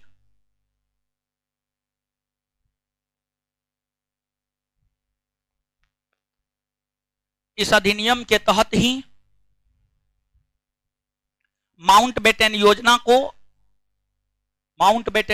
को स्वीकृति दी गई। माउंटबेटन योजना को स्वीकृति दी गई। माउंटबेटन योजना को स्वीकृति दी गई, जिसके तहत भारत को आजादी मिली, जिसके तहत भारत को आजादी मिली, भारत को आजादी मिली तथा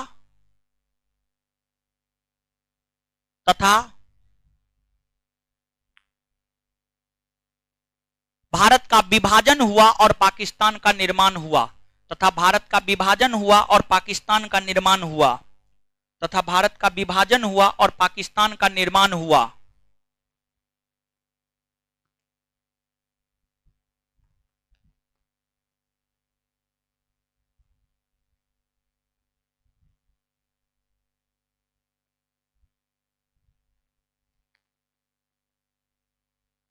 याद है भारत सचिव का पद? एगो क्वेश्चन पूछते हैं, बताइए, तब भारत सचिव के विषय में बताएंगे, नहीं तो नहीं बताएंगे, सीधा बात। भारत सचिव का पद कौन अधिनियम के तहत आया? 1858। चलिए ठीक है। वो भारत सचिव का पद जो 1858 में आया था, वो भारत सचिव का पद हुआ भारतीय स्वतंत्रता, वो भारत सचिव का पद समाप्त हुआ भारतीय स्वतंत्रता अधिनियम 1947 के तहत। भारत सचिव के पद को समाप्त कर दिया गया और वहां पर राष्ट्रमंडल के सचिव का पद लाया गया। वहां पर राष्ट्रमंडल के सचिव का पद लाया गया और जो अंतिम भारत सचिव के पद पर बैठे थे उसका नाम था लिस्टोवेल। लिस्टोवेल भारत सचिव के पद पर बैठने वाले प्रथम व्यक्ति थे लॉर्ड स्टैनली, जो 1858 में बैठे थे, और आजादी के समय था लिस्टोवेल। लिस्टोवेल। और जब ये अधिनियम पारित हुआ था ना, यानी भारतीय स्वतंत्रता अधिनियम 1947, तो उस समय जो ब्रिटेन के प्रधानमंत्री थे वे थे आपको क्लीमेंट एटली। क्लीमेंट एटली, तो नीचे से लिखिएगा। उसी में इस अधिनियम के तहत भारत सचिव के पद को समाप्त कर दिया गया। इस अधिनियम के तहत भारत सचिव के पद को समाप्त कर दिया गया।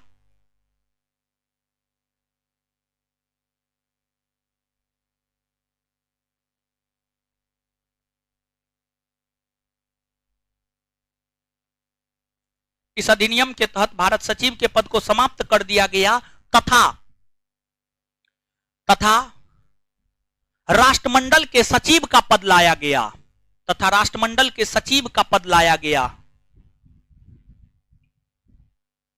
तथा राष्ट्रमंडल के सचिव का पद लाया गया। तथा राष्ट्रमंडल के सचिव का पद लाया गया।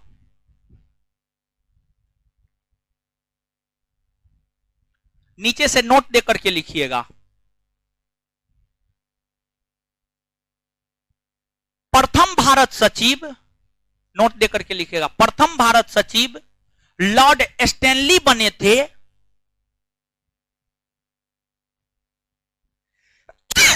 प्रथम भारत सचिव लॉर्ड स्टैनली बने थे, तो वही अंतिम भारत सचिव लिस्टोवेल। प्रथम भारत सचिव लॉर्ड स्टैनली बने थे, तो वही अंतिम भारत सचिव लिस्टोवेल। अंतिम भारत सचिव लिस्टोवेल, तो वही अंतिम भारत सचिव लिस्टोवेल। लिस्टोवेल, अंतिम भारत सचिव लिस्टोवेल। Full stop. नीचे से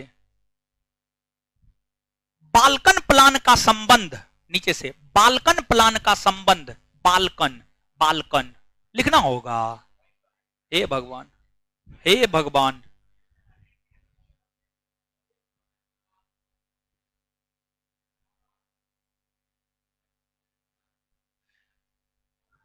अब लगता है हमको मां सरस्वती का पूजा डेली करना होगा आप लोगों के बुद्धि के लिए। बोलेंगे आप लोगों को बुद्धि दे दे। बाल्कन प्लान, बाल्कन प्लान का संबंध भारतीय स्वतंत्रता अधिनियम 1947 से है। बाल्कन प्लान का संबंध भारतीय स्वतंत्रता अधिनियम 1947 से है।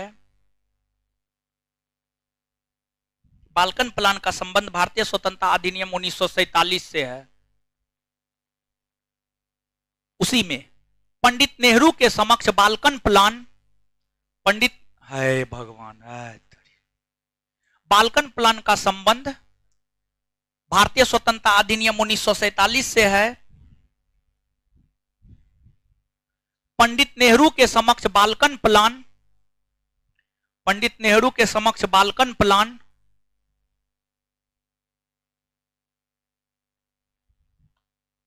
माउंटबेटन ने रखा था, माउंटबेटन ने रखा था।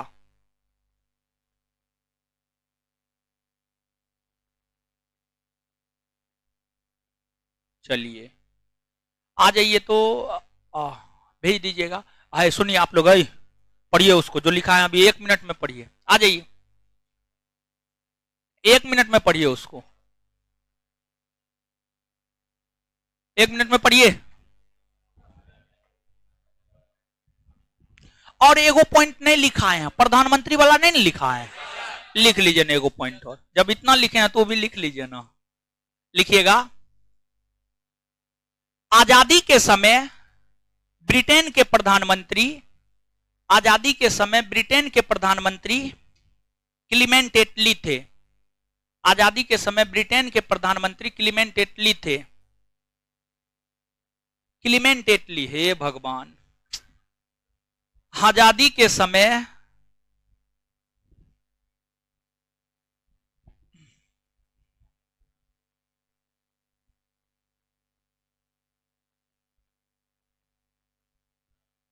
आजादी के समय ब्रिटेन के प्रधानमंत्री क्लीमेंट एटली थे। क्लीमेंट एटली थे, क्लीमेंट एटली, समझ गया? आने दीजिएगा हो। चलिए, तो इस प्रकार से अगर देखा जाए तो चैप्टर पहला समाप्त हुआ।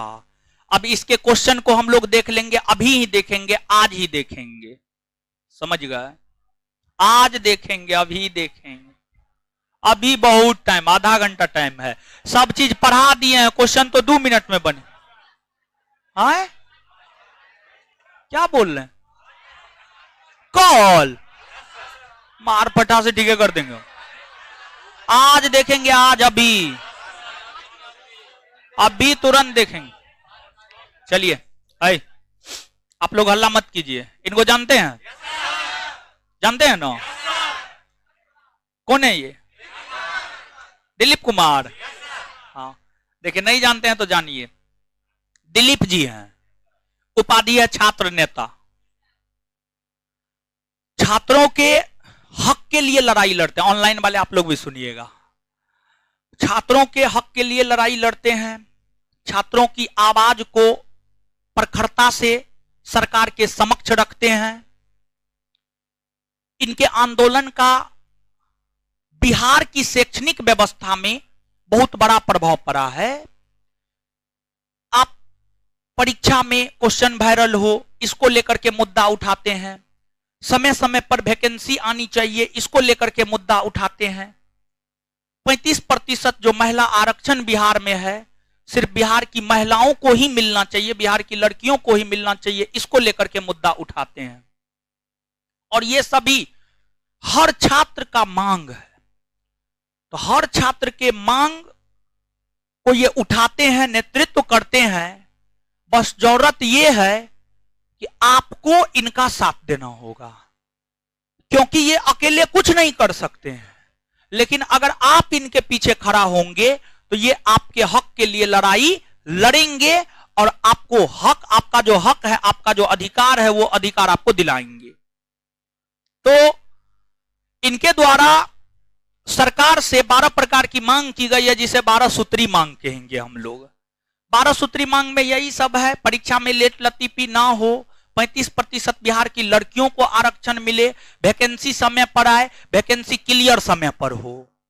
इसी को लेकर के ये एक हस्ताक्षर अभियान चला रहे हैं और इनका टारगेट ये है कि पूरे बिहार में, पूरे बिहार से पूरे 1 लाख से अधिक लड़कों का हस्ताक्षर करवा करके मांग के साथ राष्ट्रपति, प्रधानमंत्री, उपराष्ट्रपति, बिहार के राज्यपाल, मुख्यमंत्री, उनके समक्ष ये दिया जाए, ताकि सरकार में बैठे लोग, जो आपके लिए नीति का निर्धारण करता है, वो विवश हो सके समय पर वैकेंसी देने को लेकर के। तो वही हस्ताक्षर अभियान चलाया जा रहा है इनके द्वारा बिहार के हर जिला में जा करके। तो अभी पटना में ये चला रहे हैं। तो आपके पास जो सूची जाएगा, उस सूची में आप अपना नाम, मोबाइल नंबर और आप अपना हस्ताक्षर कर दीजिएगा। आप अपना हस्ताक्षर कर दीजिएगा और एक पर्ची और मिलेगा, वो आप अपना रख लीजिएगा और सोशल साइट पर उसको शेयर कीजिएगा। आप इससे होगा ये कि आप, इससे होगा ये कि वायरल होगा तो सरकार का ध्यान इस पर पड़ेगा, इससे विद्यार्थियों को ही फायदा होगा। समझ गए? तो सबके बेंच पे गया होगा, आप अपना लिख दीजिएगा। बाकी दिलीप जी 2-3-5 मिनट में जो है आपको हर चीज बता देते हैं, आप सुनिए।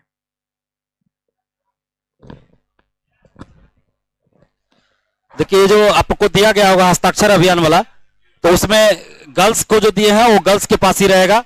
आप लोग उसी पे सिग्नेचर कीजिएगा और मुझे लौटा दीजिएगा। बॉयज के पास जो गया होगा वो बॉयज अपना कीजिएगा और जो दिए हैं उन्हीं को लौटा दीजिएगा। हम दिए, हमको लौटा दीजिएगा, ठीक है? और अपना मोबाइल नंबर सही दीजिएगा, चाहे वो गर्ल्स हो या बॉयज।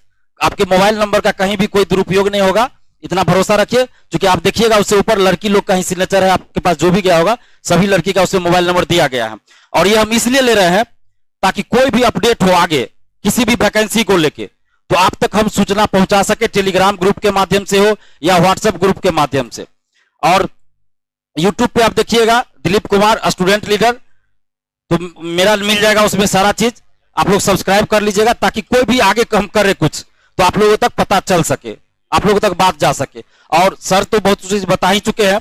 कल CGL 3 की वैकेंसी आई है, सचिवालय सहायक की वैकेंसी, और ये वैकेंसी 2018 से बिहार में आ रही थी। अखबारों में हर एक महीने ये खबर आती थी कि अगले महीने वैकेंसी आएगी, लेकिन ये वैकेंसी नहीं आती थी। हमने 2 मार्च 2022 से यही अभियान शुरू किया नालंदा से। 2 मार्च से 2, 3, 4 मार्च यानी 3 दिन नालंदा में, उसके बाद 10-11 को नवादा में, 12 को गया में, और उसके बाद आप देखिएगा कल से हम बोरी रोड में शुरू किए थे, आज यहां किए हैं और कल शाम में आपकी वैकेंसी आई। और ये जो वैकेंसी आई है, इससे पहले 9 मार्च का आप लेटर देखिएगा। 2 तारीख से हमने शुरू किया, 2 मार्च से 9 तारीख का एक लेटर देखिएगा, BSSC का है, जिसने विज्ञापन से संबंधित कुछ जानकारी मांगा है। तो आपको नहीं लगता कि इस अभियान का असर हुआ कि CGL 3 की वैकेंसी आ गई? प्रथम इंटर स्तरीय बहाली जो 2014 में आई थी, अभी तक पूरी नहीं हुई है। लेकिन अभी तक जितना भी कुछ हुआ वो सिर्फ और सिर्फ हमारे आंदोलन की वजह से हुआ। चाहे PT का रिजल्ट दिलवाना हो या काउंसलिंग करवाना हो, अब फाइनल रिजल्ट के लिए भी आंदोलन करना पड़ेगा। लेकिन मामला कोर्ट में चल रहा है, सोमवार या मंगलवार तक हो सकता है उस पर सुनवाई हो जाए, उसके बाद हम लोग कुछ करेंगे। और मगध यूनिवर्सिटी हो, JP यूनिवर्सिटी हो, छपरा यूनिवर्सिटी हो, सब में देखिएगा 3 साल का ग्रेजुएशन का कोर्स 4 साल 5 साल में होता है। और जिन लोग का ग्रेजुएशन 2020 में या 2021 में हो जाना चाहिए, उनका अभी तक न परीक्षा हुआ न रिजल्ट आया। और सचिवालय सहायक की वैकेंसी आ गई, लेकिन वो फॉर्म नहीं भर सकते। और आप लोग सिग्नेचर जल्दी जल्दी कीजिएगा ताकि हम भी यहां से जल्दी जल्दी चले जाए। और तुम अगर मगध यूनिवर्सिटी का सेशन लेट नहीं रहता, 3 साल का ग्रेजुएशन 3 साल में हो जाता, तो आज जो लाखों स्टूडेंट्स हैं जो इस फॉर्म को भरने से वंचित हो गए हैं, वो वंचित नहीं होते, वो फॉर्म भर पाते। तो इसलिए आगे ऐसा ना हो, तो आप लोग को साथ देना चाहिए, क्योंकि हमारा जो डिमांड है वो सिर्फ और सिर्फ बिहार के छात्र छात्राओं के लिए है। और हम भी आपकी तरह छात्र हैं, परीक्षार्थी है, बीपीएससी की परीक्षा हम खुद दे रहे हैं 67वीं की। और बाकी जो भी मुद्दा आप देखिएगा, क्योंकि जितना बोलेंगे उतना समय लगेगा, तो आप लोग देखिएगा, उसको फोटो खींच के कम से कम आप लोग सोशल साइट पे उसको डालिए ताकि ज्यादा से ज्यादा लोगों तक जाए। और जो गर्ल्स है तो आपके लिए जो है 35% जो आरक्षण है वो सिर्फ और सिर्फ बिहार की लड़कियों के लिए है, लेकिन इसका दुरुपयोग किया जा रहा है बिहार में, और बिहार से बाहर की छात्राओं को आरक्षण दिया जा रहा है। अगर वो आरक्षण सिर्फ बिहार की छात्राओं को मिले तो आप लोग जो कोचिंग आती है कोई लड़की बेरोजगार नहीं रहिएगा, लेकिन दुरुपयोग क्या हो रहा है, बिहार से बाहर की लड़कियों को आरक्षण दिया जा रहा है। यूपी हरियाणा की अधिकतर लड़कियां यहां आ जा रही है, झारखंड की आ जा रही है। झारखंड का सचिवालय का फॉर्म कुछ समय पहले आया था, आप लोग फॉर्म भरे हैं? कोई क्यों नहीं भर पाए? लेकिन बिहार में, बिहार से बाहर की लड़कियों को आरक्षण दिया जा रहा है, तो कितना बड़ा अन्याय आपके साथ हो रहा है। तो इसका तो विरोध होना चाहिए। 16 राज्यों में स्थानीय नीति लागू है, आप फॉर्म नहीं भर सकते। किसी राज्य में अगर फॉर्म भर भी दिए तो आपका सिलेक्शन नहीं होगा। किसी जगह स्थानीय भाषा का दे दिया गया कि आपको ज्ञान होना चाहिए, लेकिन बिहार में क्या है, खुला दरवाजा है, कोई भी आ जाइए। बीपीएससी में मध्य प्रदेश का टॉपर हो सकता है, यूपी का टॉपर हो सकता है, लेकिन बिहार का स्टूडेंट्स एमपीपीसीएस में चले जाए, इंटरव्यू में ऐसा ऐसा सवाल करेगा कि उसका सिलेक्शन ही नहीं होगा। तो ये सब साजिश है, इस चीज को समझिए। बस आप लोग साथ दीजिए, और आप लोग के लिए हम लड़ेंगे, आगे भी, अभी भी लड़ रहे हैं, आगे भी लड़ेंगे। बस आप लोग साथ दीजिए। अभी सड़क पे हम आंदोलन नहीं कर रहे हैं, अभी टारगेट है 1 लाख स्टूडेंट्स पूरे बिहार से सिग्नेचर होगा, सबको सौंपेंगे मीडिया के सामने, और उसका असर होगा। जब 3 जिला में करने से आपका सीजीएल 3 की वैकेंसी आ जाती है, आपको नहीं लगता कि हिंदुस्तान, दैनिक जागरण, प्रभात खबर बिहार का नंबर 1 अखबार है ये सब, और हिंदुस्तान अखबार में आती है ये खबर कि अगले महीना सीजीएल 3 की वैकेंसी आ रही है। आप अगर हम झूठ बोल रहे हो, आप लोग देखिए जनवरी 2021 में, जनवरी 2020 में, जनवरी शुरू में क्या खबर आया, जनवरी अंत में वैकेंसी, फरवरी में आया, फरवरी अंत में वैकेंसी, पिछले साल जून में आया कि जून अंत में वैकेंसी।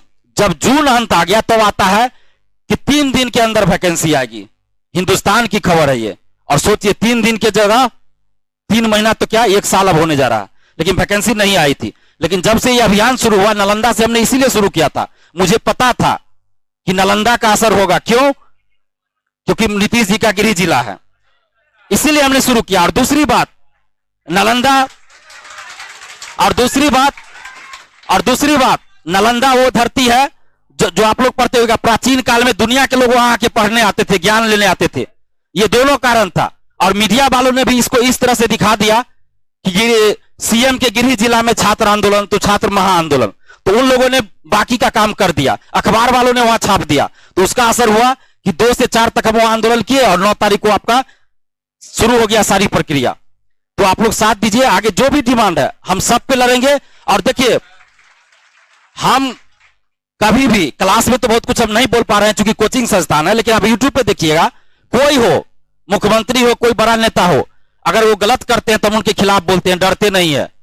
हमको जाति धर्म से मतलब नहीं है। क्लास में थोड़ा ये होता है, नहीं बोल सकते हैं, लेकिन कोई भी अगर छात्र के साथ गलत करेगा तो हम उसको बर्दाश्त नहीं करते, उसके खिलाफ बोलते हैं। तो ये जो अभियान हम चला रहे हैं, तो जब हमारा अभियान पूरा होगा, 1 लाख का टारगेट पूरा हो जाएगा, तो सरकार कोई भी रहे, मुख्यमंत्री कोई भी हो, गठबंधन किसी का भी सरकार हो, हमको उससे मतलब नहीं। हमको मतलब है कि ये डिमांड हमारा पूरा होना चाहिए, और जब तक ये डिमांड पूरा नहीं होगा, दिलीप कुमार पीछे हटने वाला नहीं है। बस आप लोग साथ दीजिए, ठीक है? बस आप लोग साथ दीजिए। और ऐसा भी नहीं है कि हम आंदोलन करेंगे तो मेरे वजह से किसी छात्र को कोई परेशानी होगी, कोई परेशानी नहीं होगी। हम लोग संवैधानिक तरीके से आंदोलन करेंगे, जब भी आगे करेंगे। सिर्फ भीड़ दिखाना मकसद है। अन्ना हजारे ने 2011 में आंदोलन किया था, कौन सा रोड जाम किया था, कौन सा आग लगाया था, लेकिन लोकपाल बिल आ गया, कांग्रेस की सरकार चली गई शांतिपूर्वक आंदोलन से। तो वैसा आंदोलन हम लोग को करना है। और स्टूडेंट पावर वो पावर है जो पटना तो छोड़िए, दिल्ली की सरकार हिल जाती है, और हिल गई थी। एनटीपीसी सामने एग्जाम्पल है, जेपी आंदोलन एग्जाम्पल है कि इंदिरा गांधी की सरकार गिर गई, भारत छोड़ो आंदोलन एग्जाम्पल है कि बिहार के छात्रों ने जब आंदोलन किया तो हिल गया। तो बहुत बहुत धन्यवाद आप लोग का, और सर को भी बहुत धन्यवाद। क्या सुबह से आज सुबह से सभी बैच में आके हम ये अभियान चला रहे हैं और इतना सपोर्ट मिला है, तो इससे क्या होता है, हमारा उत्साह बढ़ता है। अगर हम इनके पास आए और हमें ये समर्थन नहीं करते, क्लास में नहीं आने देते, तो यही होता कि हम सड़क पे ये अभियान चलाते और सड़क पे क्या होता, अव्यवस्था फैल जाती और हमारा भी उत्साह कमजोर होता कि हम सर के पास गए और सर समर्थन नहीं किया, यानी कि हम कुछ गलत काम कर रहे हैं। लेकिन सर इतने अच्छे हैं कि एक बार चेहरा दिखा देते हैं, एक बार सिर्फ चेहरा देखते हैं, सर बुला लेते हैं। तो बहुत बहुत धन्यवाद सर। और आप, हम अभी सुन रहे थे तो जानते हैं, हमको सर का लेक्चर बहुत अच्छा लग रहा था और इसी वजह से देखिए हम बीच में एक बार भी सर बोले 2 मिनट में बुला लेंगे, लेकिन हम आधा घंटा 45 मिनट हो गया हम वेट कर रहे थे, क्योंकि हम इनकी बात सुन रहे थे और सर वैसा टॉपिक पढ़ा रहे थे। राष्ट्रीय आंदोलन से मुझे इतना लगाव हुआ आंदोलन से, क्योंकि मैं साइंस का स्टूडेंट हूं, लेकिन बीपीएससी की तैयारी करते करते हिस्ट्री तो पढ़ना ही पड़ता है। तो राष्ट्रीय आंदोलन से मुझे इतना लगाव हो गया है कि मन करता है कि हमेशा वही आंदोलन पढ़ता रहूं, और उसी आंदोलन का असर है कि इतना निडर होके हम किसी भी नेता के खिलाफ और कुछ भी बोल पाते हैं। वरना हम कहां से, आज तक बचपन से लेकर अभी तक किसी से झगड़ा नहीं हुआ होगा, एक थप्पड़ ना हमको कोई मारा होगा ना हम किसी को मारे हैं। तो आप सोचिए कि कितना सीधा साधा लड़का होंगे, और उसके बाद इतना निडरता से सरकार से आंख में आंख मिला के बात कर रहे हैं, सरकार को आईना दिखा रहे हैं। तो ये हिम्मत कहां से आ रही है? आप जैसे छात्र छात्राओं की वजह से और इनके जैसे शिक्षकों की वजह से। तो बहुत बहुत धन्यवाद आप लोग का। चलिए आप लोग सोशल साइट पे समर्थन कीजिए और जब जरूरत होगी सड़क पे भी आंदोलन करेंगे, बस आप लोग साथ दीजिए, ठीक है? बहुत बहुत धन्यवाद।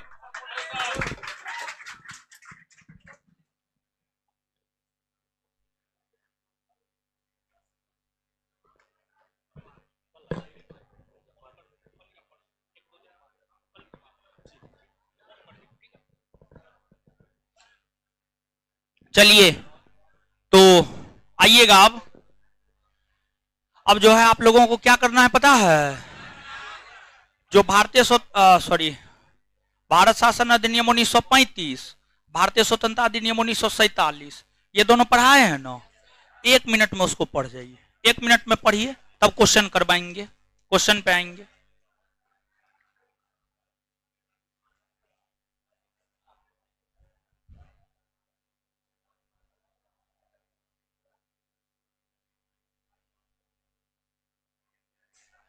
चलिए पढ़िए पढ़िए पढ़िए 1 मिनट में। ऑनलाइन वाले लोग भी, आप लोग भी पढ़िए।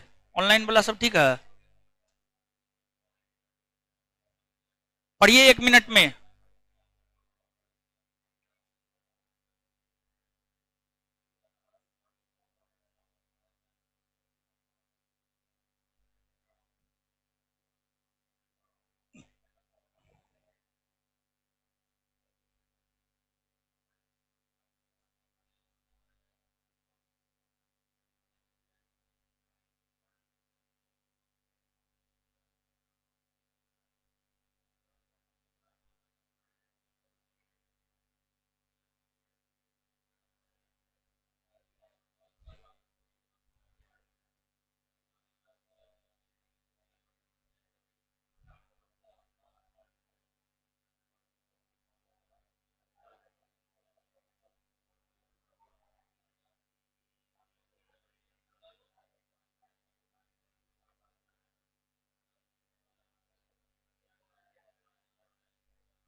पढ़िए पढ़िए, दांत मत निकालिए, पढ़िए।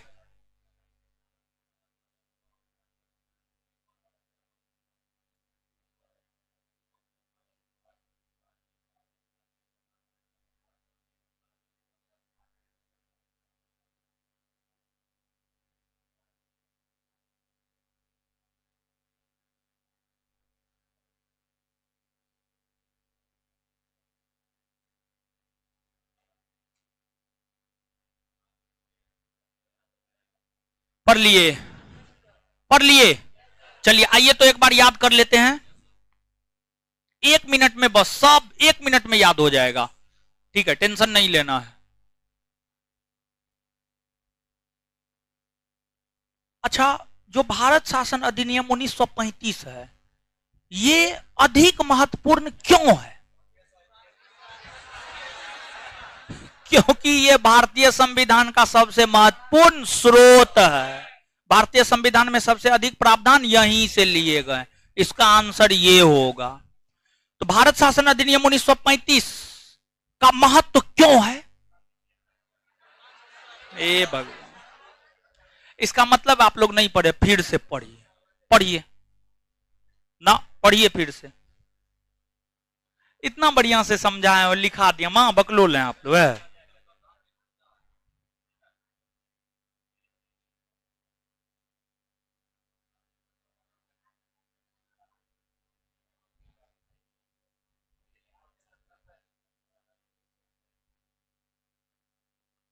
पढ़ लिए अब? हाँ, तो ऐसे तो पढ़िए लेते हैं आप लोग। चलिए, 1935 के भारत शासन अधिनियम का महत्व क्यों है?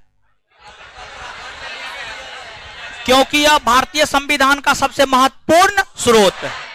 आगे आगे बताइएगा, किस अधिनियम में कहा गया देशी रियासत ब्रिटिश प्रांत को मिलाकर भारतीय संघ का निर्माण किया जाए? 1900। क्या भारतीय संघ अस्तित्व में आ पाया था? नहीं आ पाया था। प्रांतों में पहली बार विधानसभा का चुनाव कब हुआ? 1900। संघीय न्यायालय का गठन 1937। अच्छा, एक बात बताइएगा, केंद्र में द्विसदनीय विधायिका का प्रावधान 1919। प्रांत में द्विसदनीय विधायिका का प्रावधान 1900। संघ सूची, राज्य सूची, समवर्ती सूची का प्रावधान किस अधिनियम में किया गया? 1935। किस अधिनियम के तहत प्रांत में द्वैत शासन लागू हुए? 1919। 1900। किस अधिनियम के तहत प्रांत में द्वैत शासन लागू हुए? लागू हुए। प्रांत में द्वैत शासन अधिनियम कब लागू हुआ? 1935। 1919 ना। प्रांत में द्वैत शासन कब लागू हुए? 1919। केंद्र में द्वैत शासन कब लागू हुए? 1900। प्रांतों से द्वैत शासन कब समाप्त हुए? हाँ। किस अधिनियम की प्रमुख विशेषता प्रांतीय स्वायत्तता है? 1935। आगे बताइएगा, ब्रिटिश संसद द्वारा पारित किया गया अंतिम अधिनियम भारतीय स्वतंत्रता अधिनियम 1900। इसे ब्रिटेन की संसद में कब रखा गया? हाँ, 4 जुलाई 1900। इसे ब्रिटेन की संसद ने पारित कब किया? 18 जुलाई 1900। भारत सचिव के पद पर सर्वप्रथम कौन बैठे? अब भारत सचिव के पद पर बैठने वाला अंतिम व्यक्ति। हाँ। बाल्कन प्लान का संबंध किस अधिनियम से? बाल्कन प्लान भारतीय स्वतंत्रता अधिनियम 1947। बात क्लियर है? चलिए ठीक है, अब आते हैं क्वेश्चन पे। आप लोग पढ़ते ना है बट है, आइए बट क्वेश्चन पे आइए।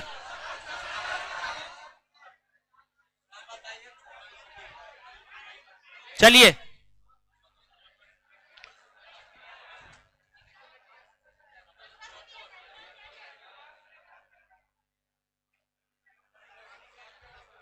जिसको नहीं पढ़ना है कान में ठेपी लगा लीजिए, समझे?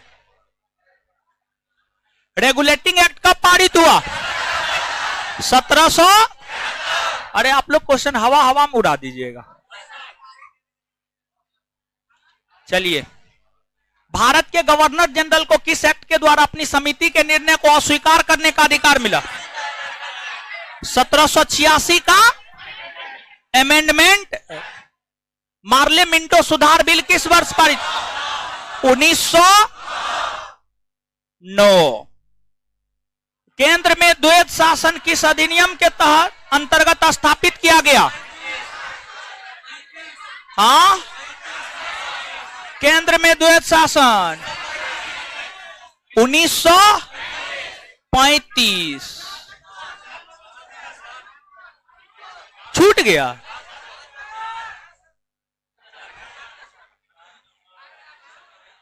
चलिए आगे आइए। सूरत विभाजन। देखिए, जो कांग्रेस है ना, सुनिएगा, कांग्रेस का 1907 में वार्षिक अधिवेशन सूरत में हुआ। सूरत में जो कांग्रेस का वार्षिक अधिवेशन हो रहा था, इस अधिवेशन में अध्यक्ष बनने को लेकर कांग्रेस में फूट पड़ी, जिसे हम लोग सूरत फूट कहते हैं। 1907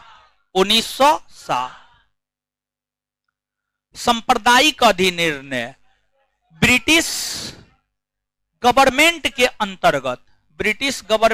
अंतर्गत जो है आपको 1932 ईस्वी में ब्रिटेन के प्रधानमंत्री जेम्स रेमजे मैकडोनाल्ड ने सांप्रदायिक अधिनिर्णय की घोषणा की। इतिहास में समझाएंगे क्या होता है सांप्रदायिक अधिनिर्णय। सर्वदलीय सम्मेलन की अगर हम बात करें तो 1928 पूर्ण स्वराज का संकल्प, कांग्रेस का 1929 में वार्षिक अधिवेशन लाहौर में हुआ। कांग्रेस ने अपना लक्ष्य पूर्ण स्वराज को 1929 में घोषित किया। तो चार के बाद 4-3-2-1 4-3-2-1 आंसर बी। क्या हो जाएगा? बी। चलिए 5 नंबर का आंसर सी होगा ना। आगे बढ़े ना, अभी तुरंत न बताए। तब संघीय प्रणाली का पहला प्रयास भारत सरकार अधिनियम डैश द्वारा किया गया।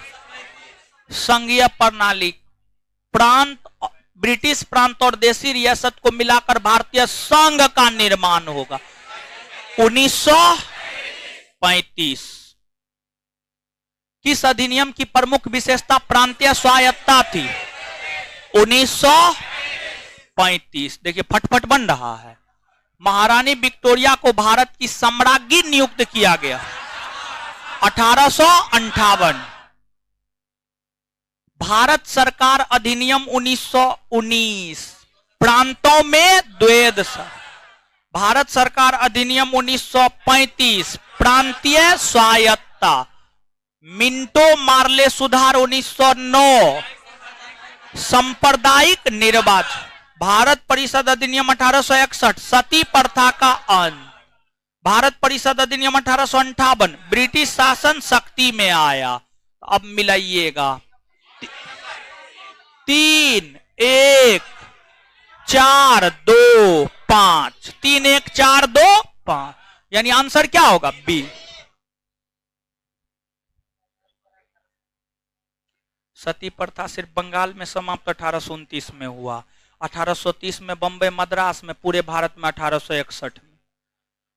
कैबिनेट मिशन योजना के विषय में कौन सा सही नहीं है? प्रांतीय समूहीकरण है। भारतीय सदस्यों वाला अंतरिम मंत्रिमंडल का गठन हुआ था।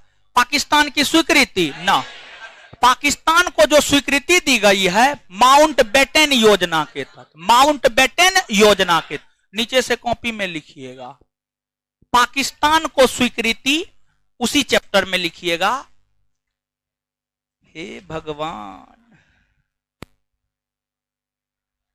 कुछों ने हेडिंग मारना है, सब चीज में हेडिंगे मारेंगे। सीधा लिखिए पाकिस्तान के निर्माण को स्वीकृति। पाकिस्तान के निर्माण को स्वीकृति माउंटबेटन योजना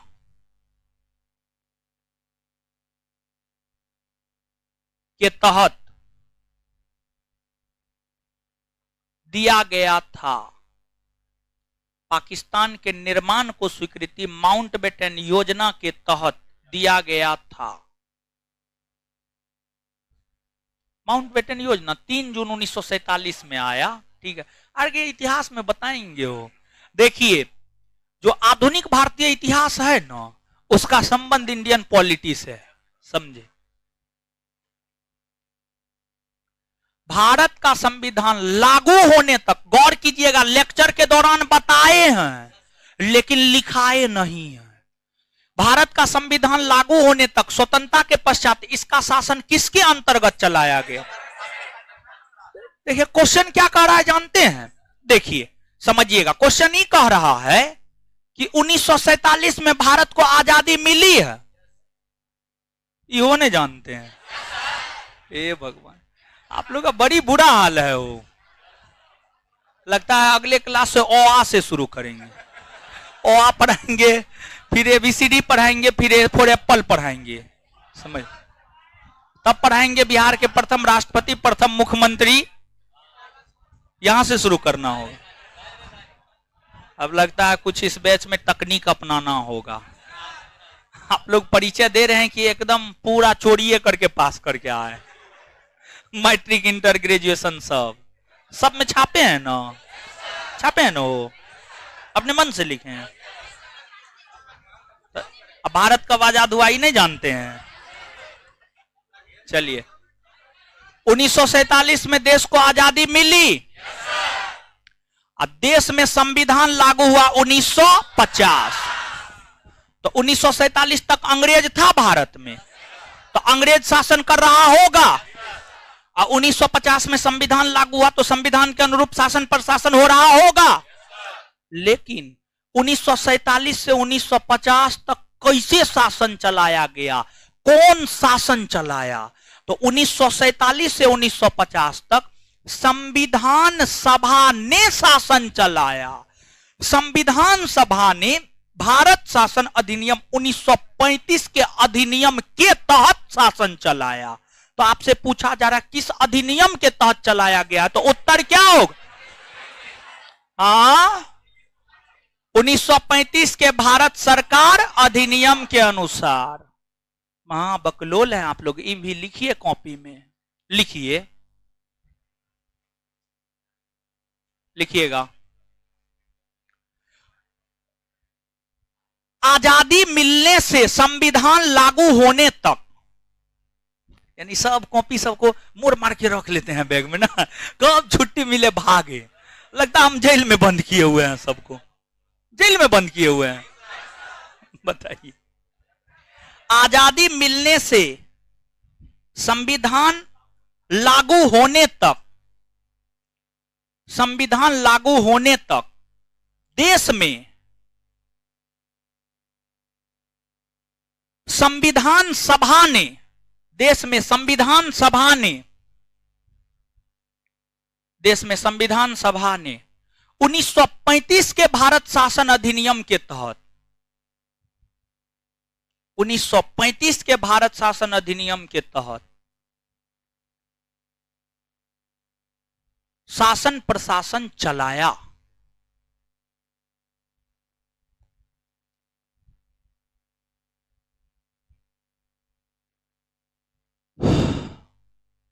चलाया, फुल स्टॉप।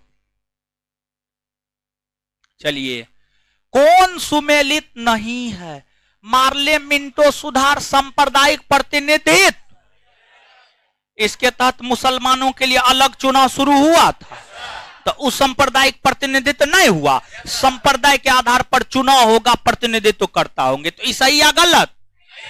भारत सरकार अधिनियम 1935 में स्वशासन, हाँ एकदम, क्योंकि इसके तहत प्रांतीय विधानसभा में चुनाव हुए।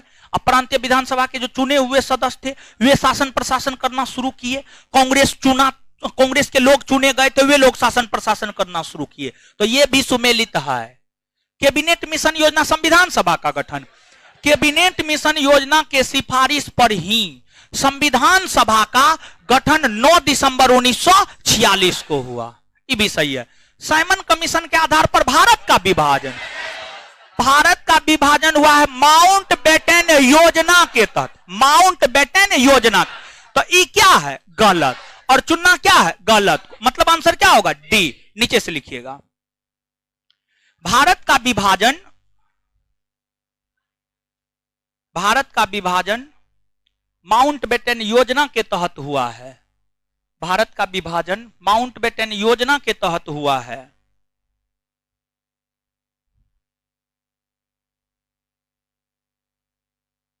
योजना के तहत हुआ है। आगे बढ़िया से जवाब दीजिए। भारत में सचिव का पद किसके द्वारा निर्मित? क्या होगा? बी होगा, होगा ना। मिंटो मार्ले सुधार का उद्देश्य, पृथक निर्वाचन, मुसलमानों को पृथक निर्वाचन का अधिकार कौन अधिनियम? 1900, सिख ईसाई आंग्ल भारतीय 1900, दलित महिला मजदूर 1935। ये बात नहीं लिखा है, नहीं लिखा है, लिखिए कॉपी में। दलित महिला मजदूर को पृथक निर्वाचन का अधिकार, दलित महिला मजदूर को पृथक निर्वाचन का अधिकार, दलित महिला मजदूर को पृथक निर्वाचन का अधिकार भारत शासन अधिनियम 1935 के तहत दिया गया। दलित महिला मजदूर को पृथक निर्वाचन का अधिकार भारत शासन अधिनियम 1935 के तहत दिया गया। भारत शासन अधिनियम 1935 के तहत दिया गया। चलिए, अगस्त घोषणा आया है 1917 में। इस समय के भारत सचिव थे लॉर्ड मॉन्टेग्यू ने अगस्त घोषणा किया है। अगस्त प्रस्ताव आया है 1940 में। 1940 के समय भारतीय वायसराय लॉर्ड लिनलिथगो थे, उन्होंने अगस्त प्रस्ताव रखा है। अगस्त संकल्प 1942 में महात्मा गांधी ने यह संकल्प लिया कि भारत छोड़ो आंदोलन के माध्यम से या तो हम देश को आजाद करवा देंगे या मर जाएंगे, करो या मरो। समझ गए? प्रत्यक्ष कार्रवाई दिवस मनाया गया है 16 अगस्त 1946। और जानते हैं 16 अगस्त 1946 को मोहम्मद अली जिन्ना जानते हैं, बहुत प्रभावी नेता थे मुसलमानों के बीच। अगर वो मुस्लिम को कह देते थे 12 बजे रात को गंगा में एक पैर पे खड़ा होना है तो खड़ा होता था मुसलमान। समझ गए? मुस्लिम के बहुत बड़े नेता थे, बहुत दिग्गज नेता थे। समझ गए? उन्होंने 16 अगस्त 1946 को प्रत्यक्ष कार्रवाई दिवस के रूप में मनाया और नारा दिया, लड़कर लेंगे पाकिस्तान, लड़कर लेंगे पाकिस्तान। ये जो नारा है, ये नारा आपको क्या आसान नारा लगता है? बहुत बड़ा नारा है, लड़कर लेंगे पाकिस्तान। यानी इस नारा से मुसलमानों के बीच क्या मैसेज गया जानते हैं? दंगा करेंगे तब पाकिस्तान लेंगे। और उनके इस नारा के कारण भारत में 16 अगस्त 1946 से दंगा शुरू हो गया और यह दंगा 1948 में जाकर बंद हुआ। और दंगा जब शुरू हुआ, अगर दंगा नहीं होता तो पाकिस्तान नहीं बनता। समझ? पाकिस्तान नहीं बनता। और दंगाई स्थिति में पाकिस्तान पैदा हुआ है। दंगाई स्थिति में देखिए, कहा जाता है जो जिस परिवेश में होता है वो वैसा बन जाता है। समझ गए? जैसी संगति होगी ऐसा होता है या नहीं होता है? जिसके साथ रहिएगा वैसा बन जाइएगा। तो पाकिस्तान पैदा ही हुआ दंगा की स्थिति में। इसी वजह से पाकिस्तान के लोग अधिकतर दंगाई होते। बोलना नहीं चाहिए, समझ गए, लेकिन ऐसे ही बोल दिए, मजाक में बोले हैं। तो प्रत्यक्ष कार्रवाई दिवस मोहम्मद अली जिन्ना 16 अगस्त 1946। अब मिलाइए तो क्या होगा? 2 1 4 3 ए होगा। आज यही समाप्त करते हैं। आज की कथा यही समाप्त होती है। इससे आगे कल मिलेंगे, कल पॉलिटी ही होगा। इसको समाप्त करेंगे, संविधान सभा नामक चैप्टर की शुरुआत करेंगे। ठीक है, धन्यवाद आप सभी का।